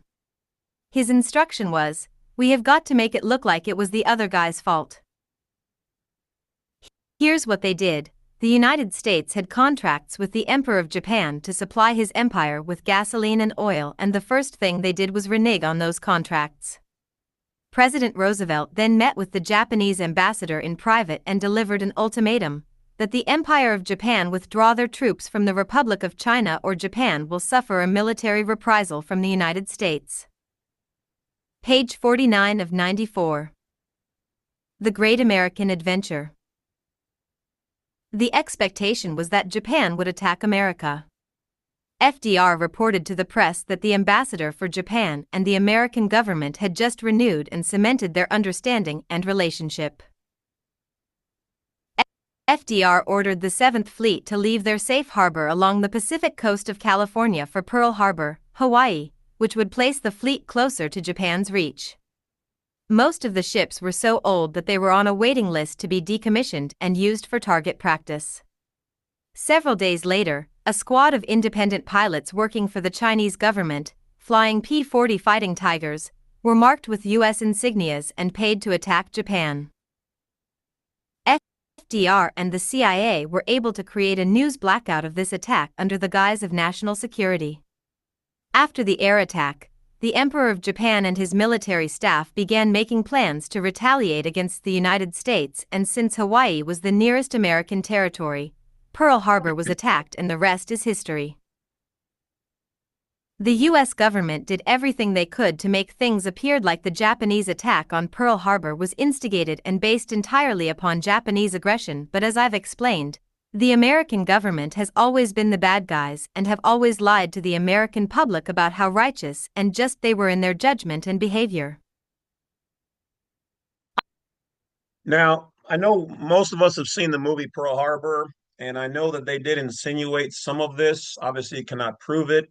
I wouldn't put it past certain factions.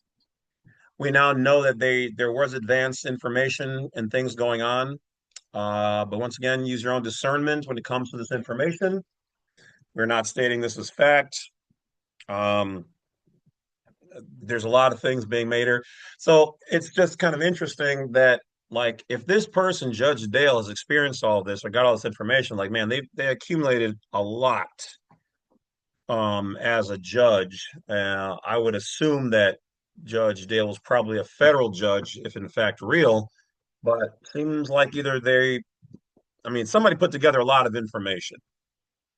And I definitely can say there's a lot of truth in almost everything here, but once again, cannot validate 100% of all of it. So use your own discernment.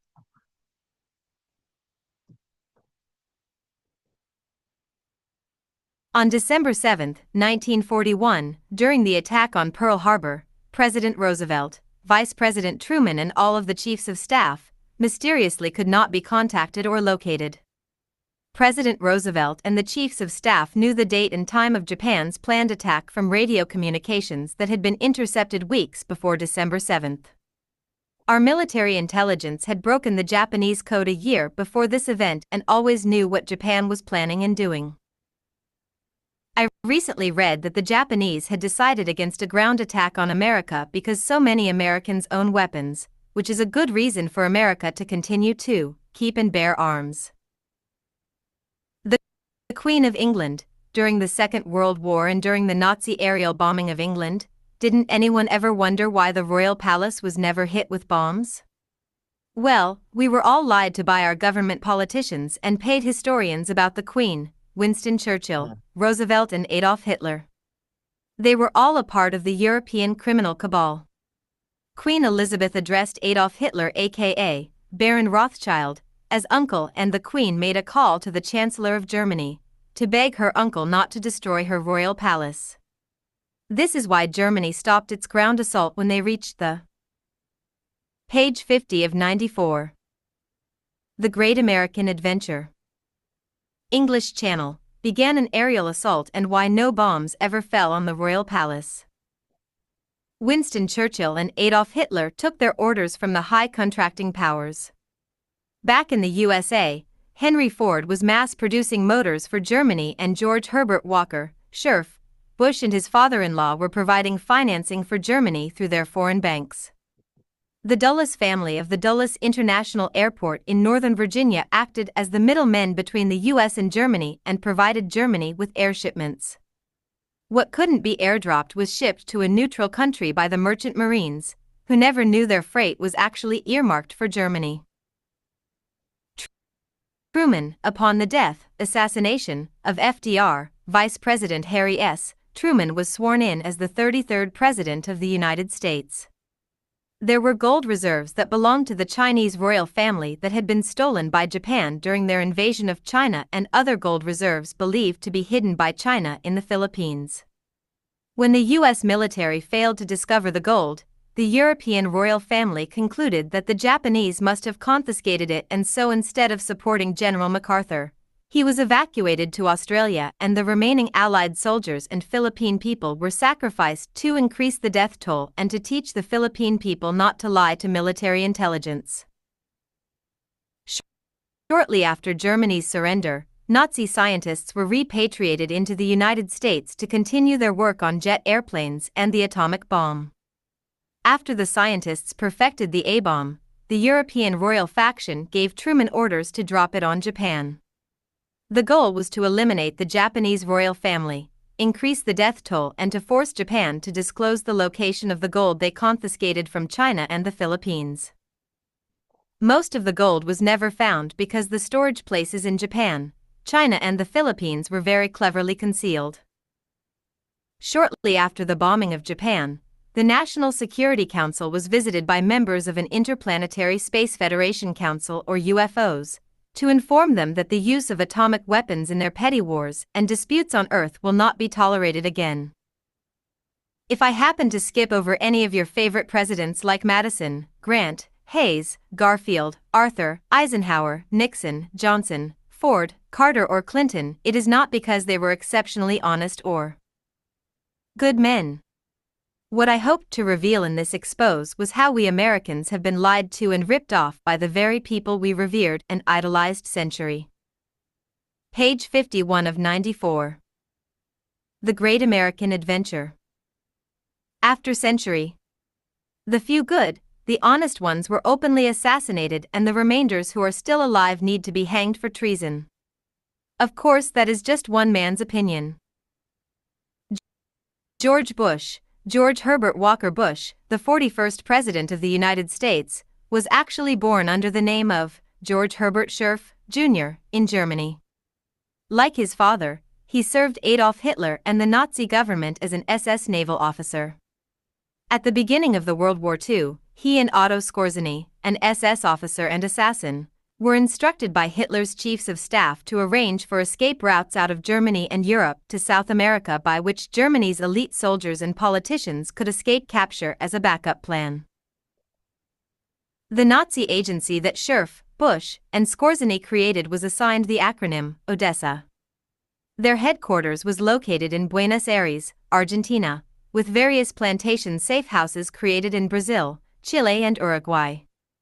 It was then decided that George Scherf, Jr., should take a new last name and that he learn to speak the English language like a native and armed with forged documents. He was to infiltrate the United States government.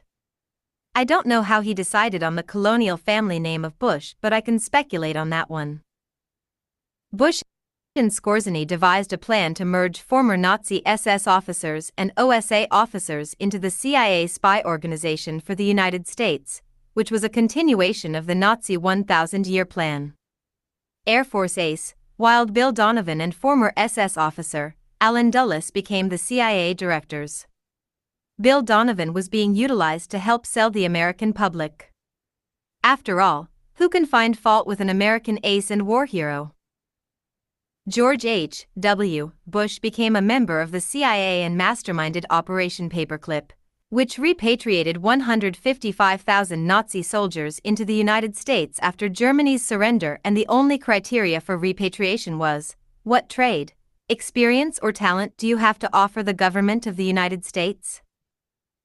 Allen Dulles would eventually amass enough money through Odessa and the Bush family to create the Washington/Dulles International Airport in Northern Virginia, and throughout World War II, Allen Dulles would provide a link between American big business sympathizers and Nazi Germany. Much of the Red Cross supplies being shipped to Europe from the United States and earmarked for the Allies was diverted into Germany by the Red Cross to feed the German troops. George Herbert Walker Bush and his father, Prescott Bush, would also arrange for Hitler's continued financing during the war. Much of this can be documented. Page 52 of 94. The Great American Adventure. By Googling the Hitler/Bush connection. George H. W. Bush's German name of Schurf was only ever discovered during the deathbed confession of Otto Skorzeny, who also provided a series of Nazi photographs of the Odessa staff showing a young George Schurf Bush in every photo. I personally viewed these photographs and can confirm that Schurf is definitely George H. W. Bush. The Bush family currently owns a large plantation in Uruguay, which is extremely high-tech, partially underground and protected by CIA-trained soldiers. So, once again, some of this I've never heard before other than reading it in this document, never found any proof of any of this. It is interesting to hear. They're giving more history. It's going on. It goes on and on and on and on. So if you want to read this, once again, go get yourself the free document on my site or on Google or whatever else.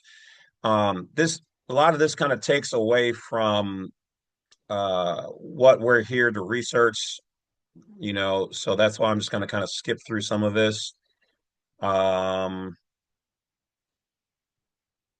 Basically kind of want to focus on things that are more relevant to what we have going on here. All right. So we'll start here. Or start back here. Hold on.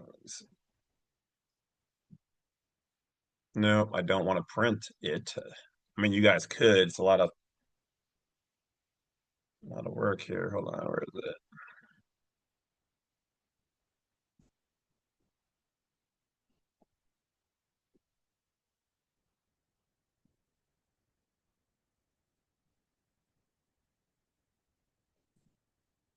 It is my personal belief that what Attorney General Robert Kennedy had discovered was a copy of the Bretton Woods Agreement and the Federal. Page 56 of 94. The Great American. Keep in mind, I'm not saying that what Judge Dale here, once again, he sounds like they did reference that he is a he. I thought it was a she.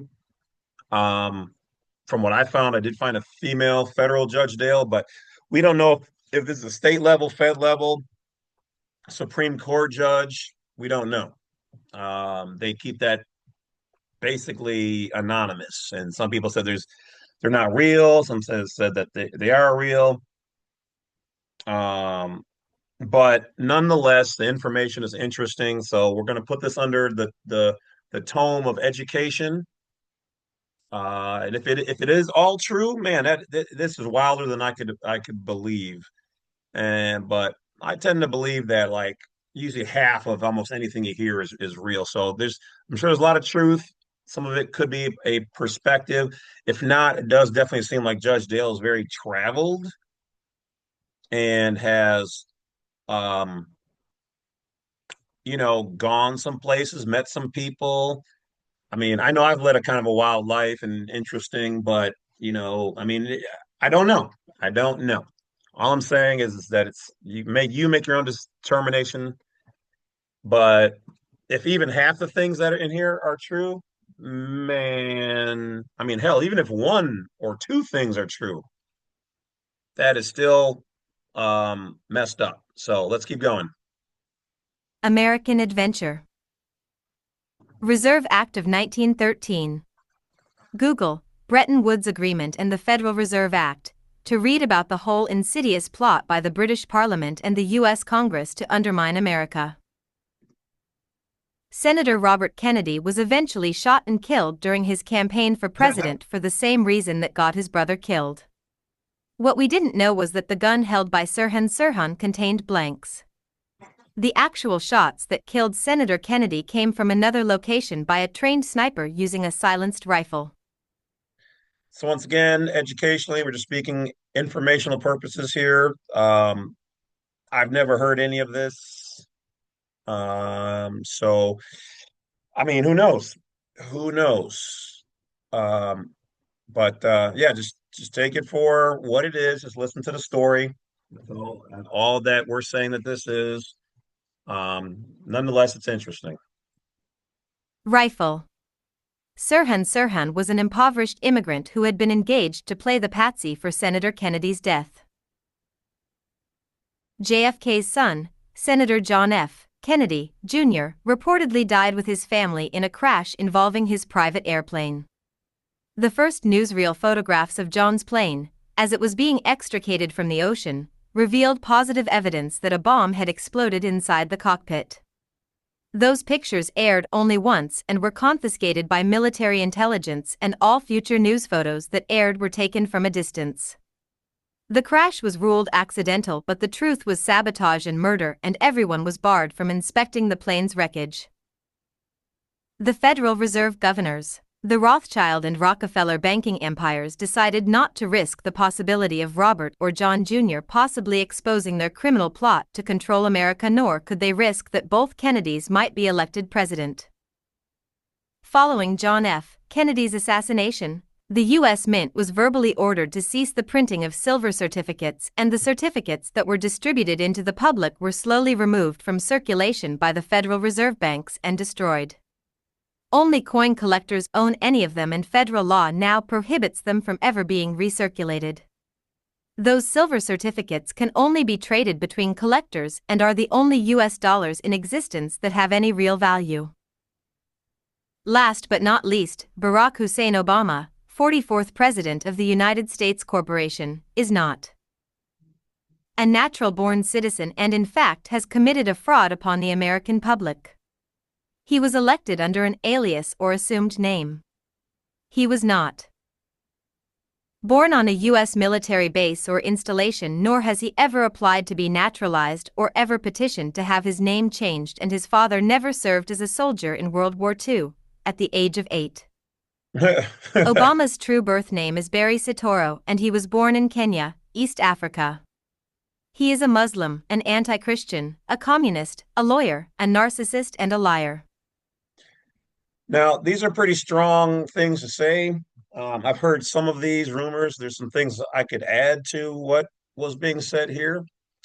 Um, but once again, we don't know for sure, but I will say that some of these allegations, if not all of them in different ways, have been brought up. So I'll let it play for a little bit longer, but if it's going to just focus on this, then we'll move on. Like I said, this doesn't it's showing that there are, or at least from this person's perspective, educationally speaking, that there are things that we're being lied to across the board, and these are damaging and damning to those people and to our nation in general. But in the history of empires, nations, and whatever else, like this is pretty normal with people in power. That doesn't mean that, we low level people, um, don't have our normal things on the street or in the family or whatever. There's problems anywhere where there's people. But if these things are true, if they are, then like I can't believe or trust anything then. Everything, I mean, even this week, like learning some of the things that about that have come out as true about like Hulk Hogan and certain other people and Tupac and whatever else, like I'm like just blown away. I'm like, oh my God, like that's wild.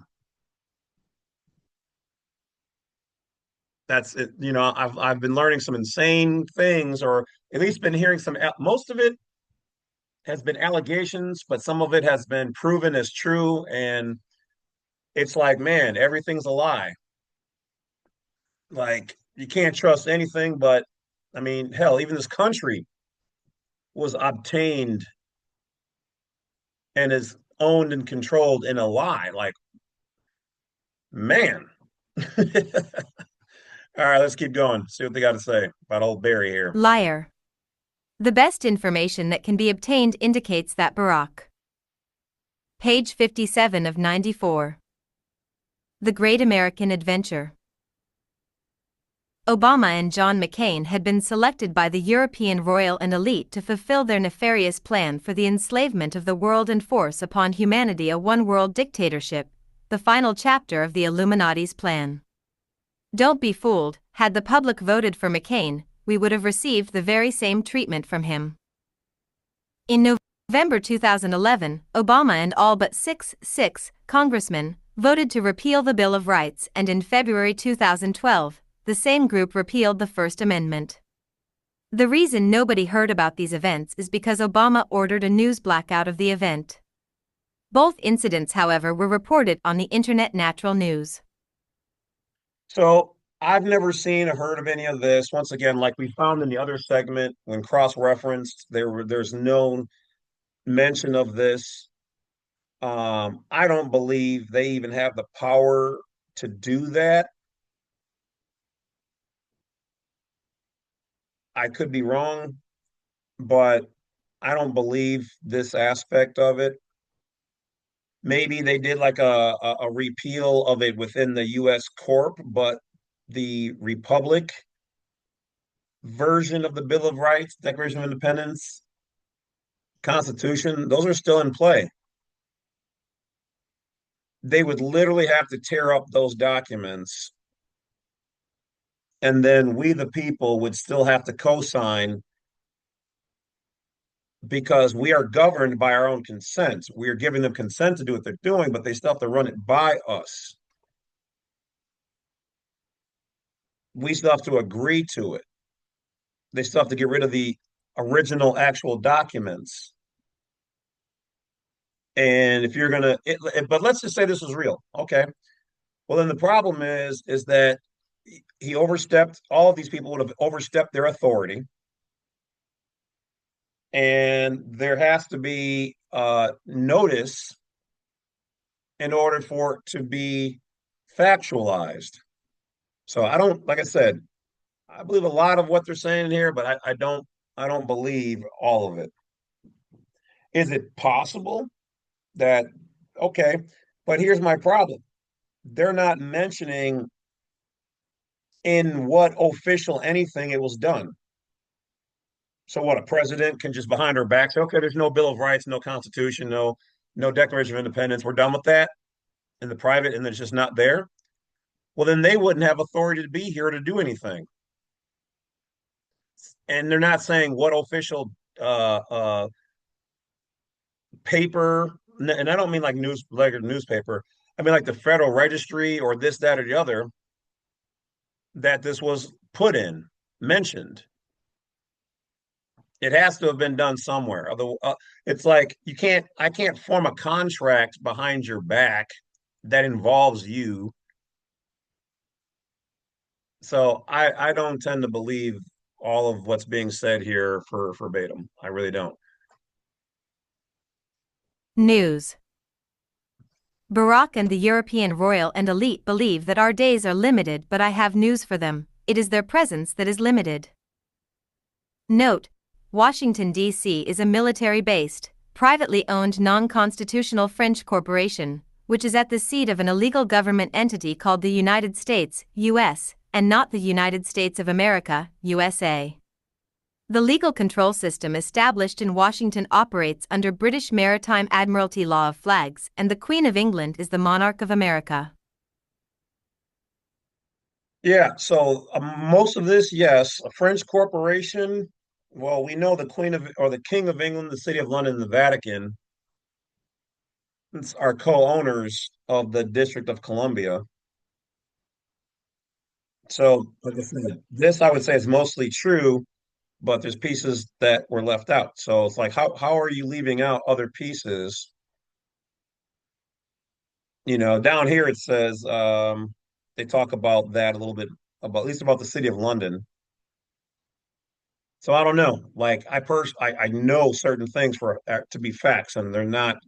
So I don't know. It just seems like we're getting a piece of it, but and maybe that's all that this Judge Dale knows. We'll keep going. Washington, D.C. has a military mandate to stir up and to foment continual conflicts and wars globally. These artificial conflicts are intended to generate commerce and future business opportunities for the European criminal cabal's international corporations. The City of London is different and separate from the County of London. It is a privately owned square mile of ancient, non-accountable vested interests with its own private police force. It is not a part of the County of London and has a Lord Mayor instead of a mayor. The City of London is the center of global finance and is in charge of all the hidden piggy banks. That part is true. I did do my research on the City of London, so this is accurate. And believe it or not, you can attempt to try to be a lord of the City of London, but I mean, obviously, it's not going to work. But that part, at least, yeah. So, like I said, a good chunk of what's being said here, I can say from my own research, is facts. These are true things, but I think some of it is speculation. Um, Also, keep in mind that Judge Dale is not citing references or witnesses or key legal documents, which I know would be hard for them to get in some cases, some of that. But some of it, no, he could cite where we can prove some of this. But the City of London, this part is true. That's true as well. Banks. The Bank of England controls the world's stock and commodities markets, coordinates tax avoidance schemes for major corporations, creates money out of thin air for the ancient royal. Now, the interesting part here, and this is why I know that whoever did really write this is in the know because of certain words that they use. The fact that Judge Dale said tax avoidance, this is how the IRS refers to it, is tax avoidance versus tax evasion. So whoever wrote this, I mean, hell, for all we know, the government could put this out for disinformation or to appease the covenant and put out the truth in people's eyes, but not as themselves. That goes on too. We don't know. So, like I said, I'm not giving this as proof or evidence or fact. It's just an interesting story to stir your mind and thoughts. At the end of the day, it's all about you being a private citizen and doing what's best for you and yours and not letting them or anybody for that matter divide us. That is the core message I want from you guys to take away from this. Privately owned square mile of ancient, non-accountable vested interests with its own. Korea and Vietnam. Once again, these were civil wars instigated by the European royal and elite to further reduce the world's population and. Now, this I believe, and they did that through us. This is one of the reasons why I feel that like they manipulate things through the district, through the U.S. Corp, and that they're using us and they're at war with us. You take ketchup from here and you try to ship it to Europe, they'll walk down the crack of your ass and not let that in here. Why? Because they already know that it's bad and tainted and not really actually food. You'd be surprised that if you go to the grocery store right now and you pick up certain types of things located in the cheese area called singles, and yet you'll notice you don't see the word cheese on certain products, but they're right next to the cheese section, in the cheese section, but they never called it cheese. Y'all got to start paying attention to the words used and the words not used because they're playing games across the board. And this kind of stuff I'm going to be talking about on Badwolf Unincorporated or the Badwolf Media channel. That's where I'll go into more detail about some of this stuff. I just want to get you guys, I want you guys to see the bigger picture. Y'all just focused on the law stuff, and that's good. And I want this document, don't worry. In the next video or the end of this video, we're gonna be getting into the good parts that you guys know that I always bring you. But once again, if any of this other stuff is true, man, we got played. Y'all got to get in the game. And to stimulate commerce. They even make money off of the dead soldiers. The phony reason offered by our federal government to explain America's involvement in these conflicts is to stop communist aggression, but our political leaders never will admit that the United States government is a communist government too.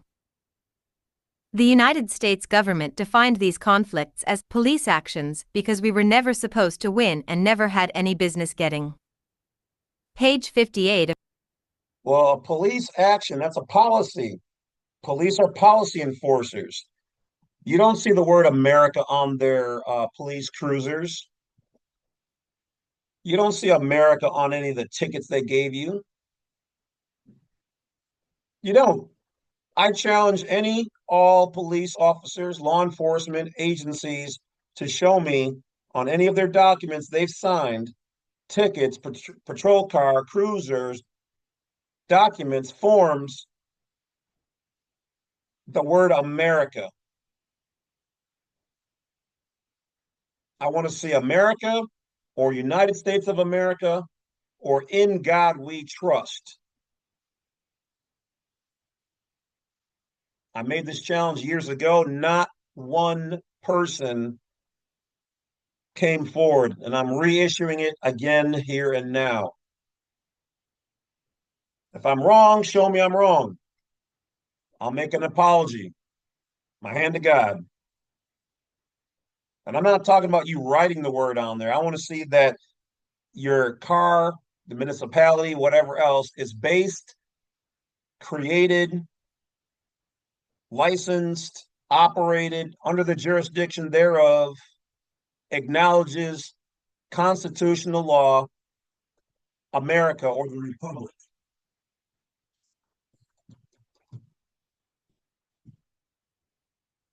Show me the money. Show it to me.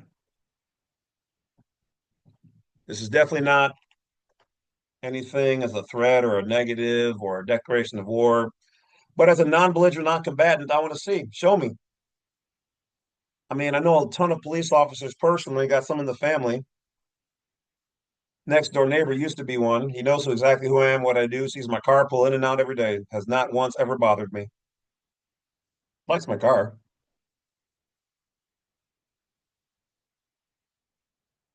I've helped him with some problems too, as an American. But I issue this. And I said earlier in the beginning of the video, if any of you guys know Candace Owens, put her onto this channel. Let's see. She's an investigator. Let's see. Let's see if she can prove any of this wrong or right, or me wrong or right. I'll debate her. I've got no problem with that. But it's not about me wanting to debate her. I would like to work with her to uncover more of this. And if not, at least put her onto the game that she can then widen the audience. She has the ear of the people. She came to her senses and left the dark side and came to this side. I couldn't really stand her, if I had to be honest, when she was on the other side. But apparently she's seen some things now. She's seen past the fifth veil. Very few people get to really see past the fifth veil. I'm one of such people. When you have these people approach you, whether in person or through media or whatever else, clearly identify who they are or they want to talk to you privately. I've talked to people who don't even have cell phones. They're so wealthy and anonymous or hidden or fraternal or whatever else. They're like, Mr. Lovett, come on now. We don't we don't have cell phones. You know what those are. I mean, I had one guy, I know you know what those are because you went to school for it. They'll say little things like that to let you know that they've done their research on you. And until you see past that veil, you just sound like a raving lunatic. Why do you think I always call myself a madman in a box? You have to be a little mad to look into this, to step out of the world of what's called the norm, that crazy world you guys live in. I'm living in the real world, but it seems crazy to you. To me, looking back at people who don't know any of this and want to scoff at it, you guys are the crazy ones, or they are. So my offer stands. I want to see anywhere on your documentation that you guys are governed, ruled, and operated. The only thing that any of them would possibly have is their oath of office. But if you want to play that, that oath of office probably mentions an oath to the American people through the Constitution, their version of the Constitution of the United States, not the Constitution for the United States of America.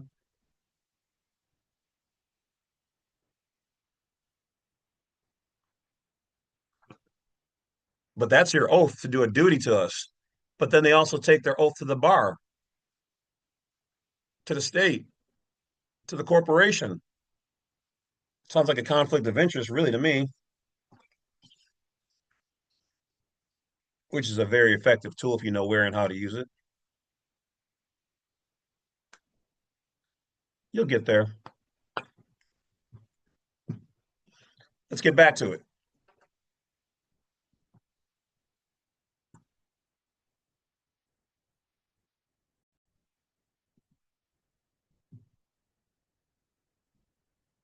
'58 of '94. The Great American Adventure. Involved. In a declared war, the military can use all of their talent and weapons to defeat the enemy. The European royal and elite were actually hoping to initiate a Third World War with China or Russia by using these civil wars as the impetus. It was also projected by our federal government that every soldier sent into Korea and Vietnam would be killed, and they might have, if a truce had not been reached in Korea and President Nixon hadn't pulled our troops out of Vietnam in an attempt to save his own presidency. Do you remember when the Berlin Wall was dismantled? The media described the incident as, "Today communism fell without a shot being fired." Nothing could be further from the truth. The Berlin Wall was dismantled because communism discovered an ally in the West, and that ally was England, France, Italy, Greece, Canada, and the United States. The American Bar Association is a lawyers' union, and its members are working in collusion with the European royal and elite to systematically undermine America. Bar attorneys are agents of a foreign power who swear allegiance to that foreign power, the Queen of England, which is why an attorney must file a written notice of appearance in every court case he represents. By that notice, the attorney is admitting to the court that he is a foreign agent and that he is requesting permission to represent you in that court. To represent you. You are the living, the present. He's representing you, bringing you into their jurisdiction. And this information is true. It's also one of the reasons why they have to sign a FARA agreement, Foreign Agent Registration Act,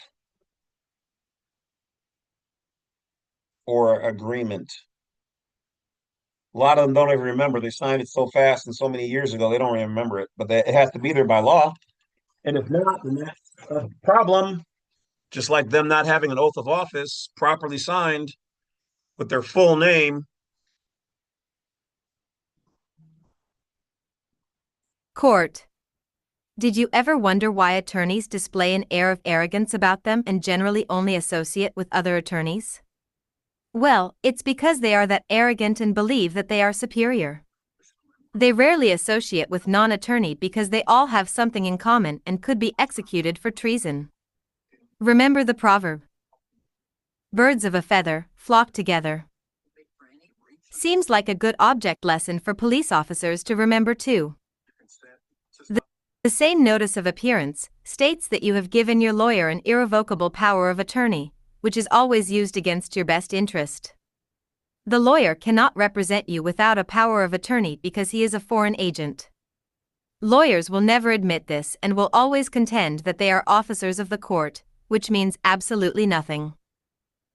If you recall, the court has no jurisdiction over anyone until we give it jurisdiction by our consent. Contesting a suit, ignoring its process, or by hiring a lawyer are definite ways to grant consent. Few attorneys will ever admit any of these shortcomings or will ever tell you the whole truth. Is it any wonder that Jesus Christ warned us not to trust lawyers or the money changers? Page 59 of 94. The Great American Adventure. If you hire a lawyer and give him your power of attorney, he will confess in his notice of appearance that the court now has jurisdiction over you and that you will abide by whatever demands and judgments the court imposes upon you. So much for winning any jurisdictional appeal. The acronym BAR stands for British Accreditation System. All American lawyers, upon admission to the BAR, swear allegiance to the Queen and also swear to obey the laws of God. Therefore, all practicing members of the American BAR have violated their oaths by complying with and enforcing man-made legislation. They all have committed treason by utilizing America's courts when they have surrendered their citizenship and swore allegiance to a foreign monarch. All of their actions are about undermining America for money and position. Treason, greed, and fraud compounded by more fraud. The American Bar Association is actually a branch of the National Lawyers Guild Communist Party, which can only be located in the hard copy printing of 28 U.S.C. 3002, Section 15A. The online version of Title 28 U.S.C. has been altered to read something entirely different, apparently because this fact has shown up in too many private court petitions and private memorandums of law. Page 60 of 94. Part 4. The Great American Adventure. My ancestors are descended from the tribe of Dan, one of the 10 lost tribes of Israel. My ethnic origin is Prussian and I am a 6th-generation Protestant American. When I finally became of age to join the church, which means to be confirmed into the Protestant faith, after much deliberation, I declined. My mother seemed overly concerned about saving my mortal soul, and after several impromptu discussions with her, my no was final. And then she played her last trump card. "Honey, won't you please do this for me?" I acquiesced, just like any son would do, and participated in the traditional battery of catechism classes for the next 4 months, and just before my confirmation, I reneged on my promise. I was quite young, maybe 15 or 16, and the best explanation I could postulate was, "Something just doesn't feel right about this whole situation, Mom. The people that make up this congregation are all very nice, flexible, and different from each other, and yet the tenets of our church are so very inflexible that this isn't something I am willing to be bound by or to. I believe in God and the teachings of Jesus, and that should be sufficient for my mortal soul, and if it isn't, I'll just have to take my chances. I believe that God is a loving God and that on the last great day, He will judge my heart, my faith, and not the tenets of my church. I also believe that Christ had been trying to teach the masses to become one unified force, and that through our numbers and solidarity of faith in God, will guide and protect us in this life." My mother didn't like my decision, but then she couldn't find fault with my explanation or epiphany.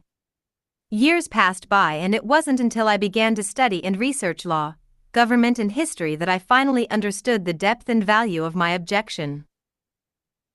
I learned that there were some 6,000 variations of religion in the United States and that all of them are incorporated, which struck a religious and political chord in me, especially since the First Amendment of the United States Constitution provided that 1. Congress shall make no law respecting an establishment of religion, or prohibit the free exercise thereof, and 2. The personal knowledge that all corporations are secretly the property of the government. Page 61 of 94.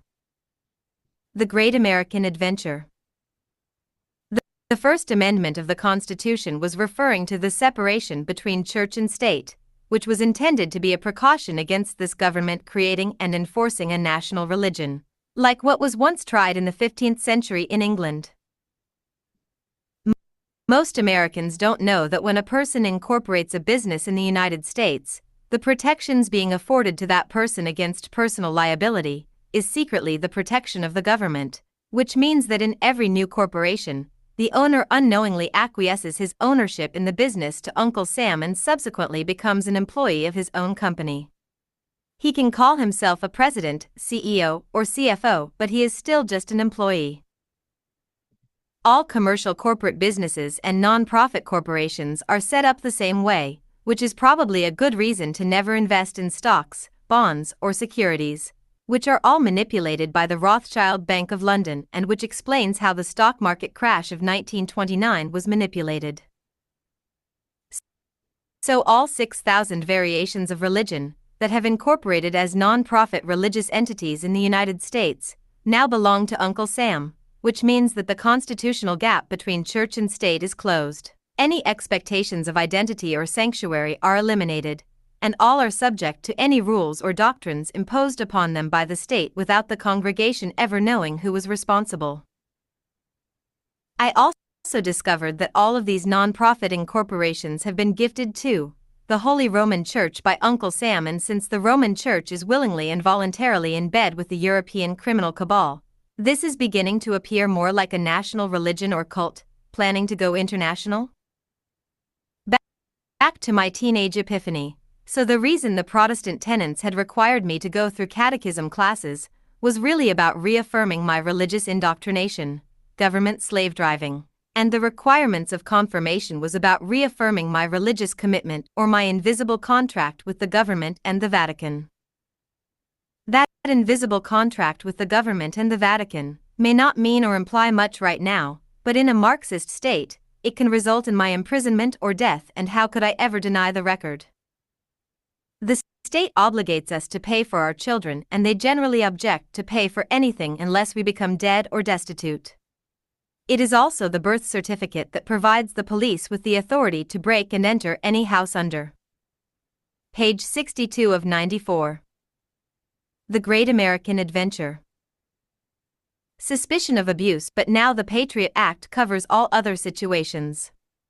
The fee simple deed gave the state your home and the right to tax you into poverty as a tenant, and the Patriot Act eliminated the need for search warrants. You are no longer the king of your castle, which was guaranteed by the allodial deed, because you no longer own a castle. Your personal lawyer set that one up too and received a large, one-time secret kickback from the state government on your first tax bill, in addition to the fees you paid to him to represent your best interests. Devious people, aren't they? When our deeds were allodial, no one could trespass on our property, not even the government. No one could tax your property, and no bank could foreclose on your property, but there again, no bank would ever loan you money against your property either. We were the kings and sovereign rulers of our land and homes. Do you now see how the government has been chipping away at your basic rights and freedoms? So once again, the land patent is the allodial title. I talk about this on jameslovett.com. When used, it gives you, it's a patent, good for eternity. When you bought your property, you didn't know that that document comes with it, but they didn't have it at the county, and the previous owners didn't have it, but the government has it. But you have rights to it. It is yours, sitting there for $1.99. Your rights and freedoms. I mean, you still need to know what to do when you got it, but you have it to claim. In my video, I tell you why it's superior and how to use it. But understand this, it gives you ownership of your property, your house, the land underneath it, to the center of the earth. All mineral rights, all of that, and above to infinity. That's a pretty powerful claim. How many of you guys have your stuff right now and they're like, well, you don't own the land more than 12 feet underneath your house?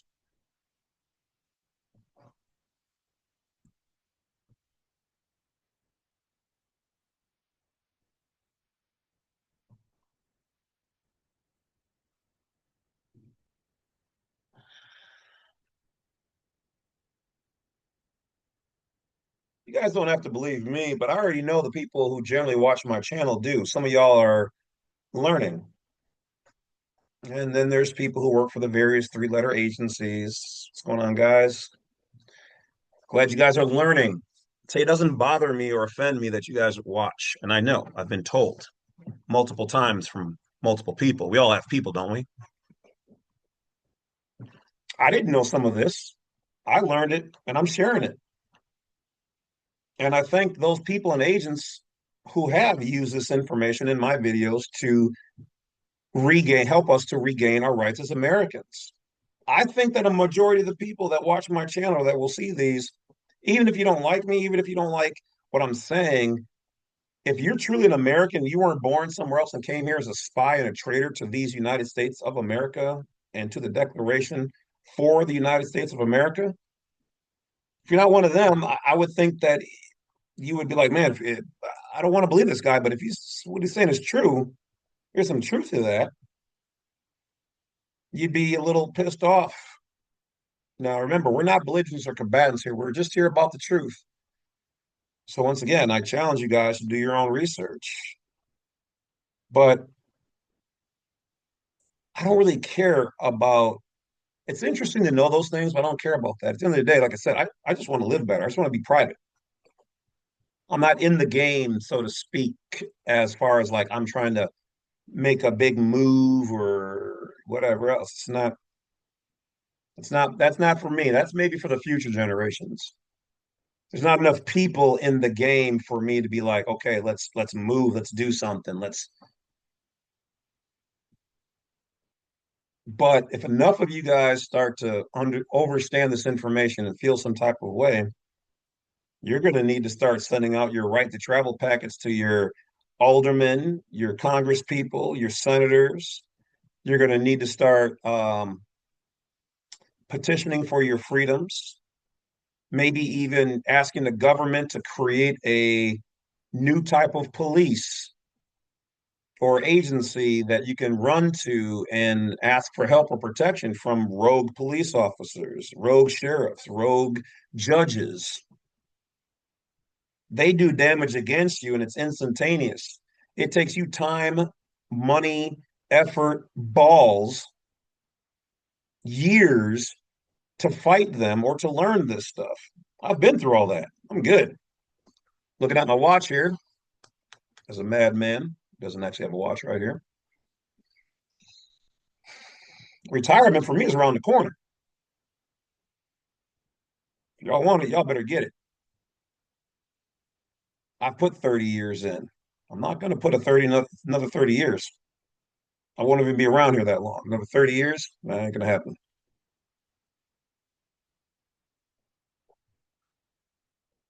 25 more years, 24. And I will prepare, and I'm prepared to plan in my plan to use a majority of that time I have left on this planet to enjoy myself and family and enjoy the fruits of my labor.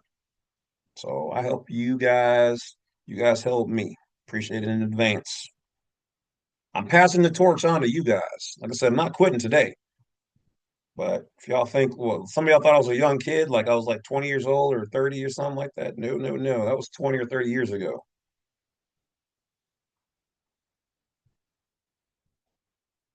So if you talk to the right people, you get this little vial of this immortal juice you can drink, you know? So I took a sip once. Anyway, let's get to it. So thank you for watching. I'm going to take a break and once again, hit that bell, like, subscribe. Thank you in advance and welcome to the tribe. The truth will not be denied. Appreciate each and every one of you guys. And we'll be back in 2 and 2, Chuck Woolery. At that point in time, we're going to finish up this document and I'll release this video as soon as possible. I do have some other things I'm working on that are time sensitive because once again, there's no rest for the wicked. And I'm not sure if that means I don't get rest or they don't get rest, but I do have some files I have to get done within the next week because some people don't like me having freedoms and want to attack and do dastardly things. And in this case, this she devil, though she learned a lot from me, does not understand the game itself. But the court system is there to level the playing field, so to speak, but it's definitely not level.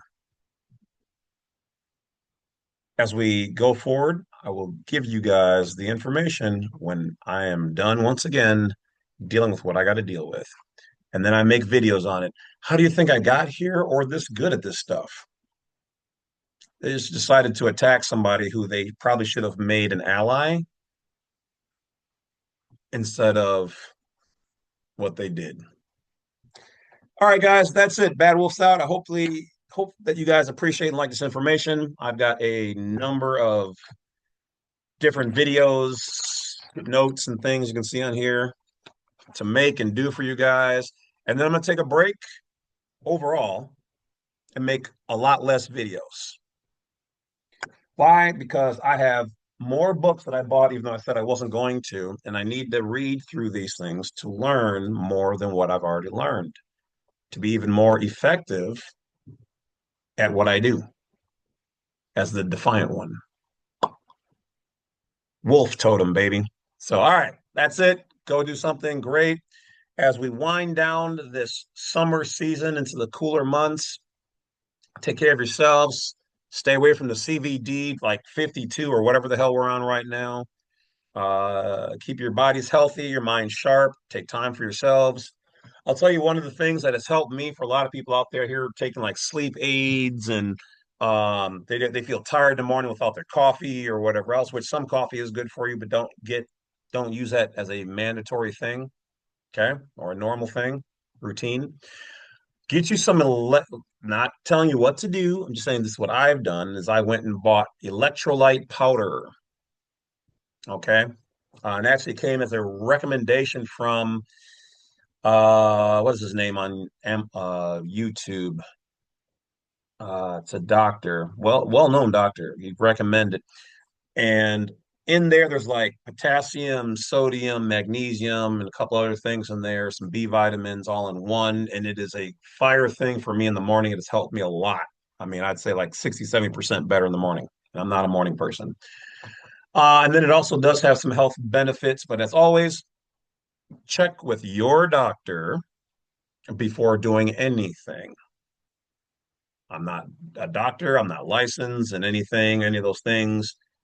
Used to have licenses and all that good jazz back in the day for certain things, but then I've learned the truth, and so I'm made aware. So do what's best for you, but consult with any legal expert, historical expert, financial expert for anything we mention here. Vet them, because I'll tell you what, before I go, I have learned a lot of these people when I'm reading articles and whatever else, like they're not an expert in what they're talking about. They're not even licensed in it sometimes. Literally, one article on this police website was written by this person. That wasn't even a real police website. It was a .com, which was a commercial website, but they sell police stuff.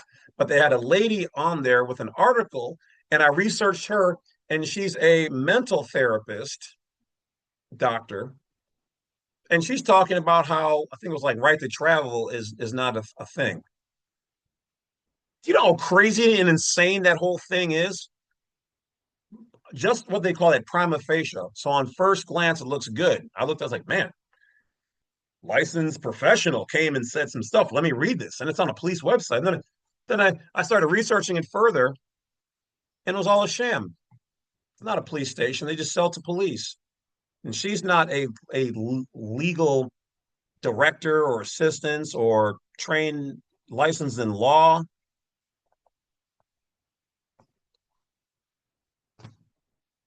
Then I started listening to other people talking about, oh, that civilization, Atlantis wasn't never real, and this and that. Yet every major continent talks about them if you read their books. But no, everybody wants to listen to people on YouTube just because they say something. They think that their opinion, your opinion matters, but that doesn't mean there's validity to the opinion.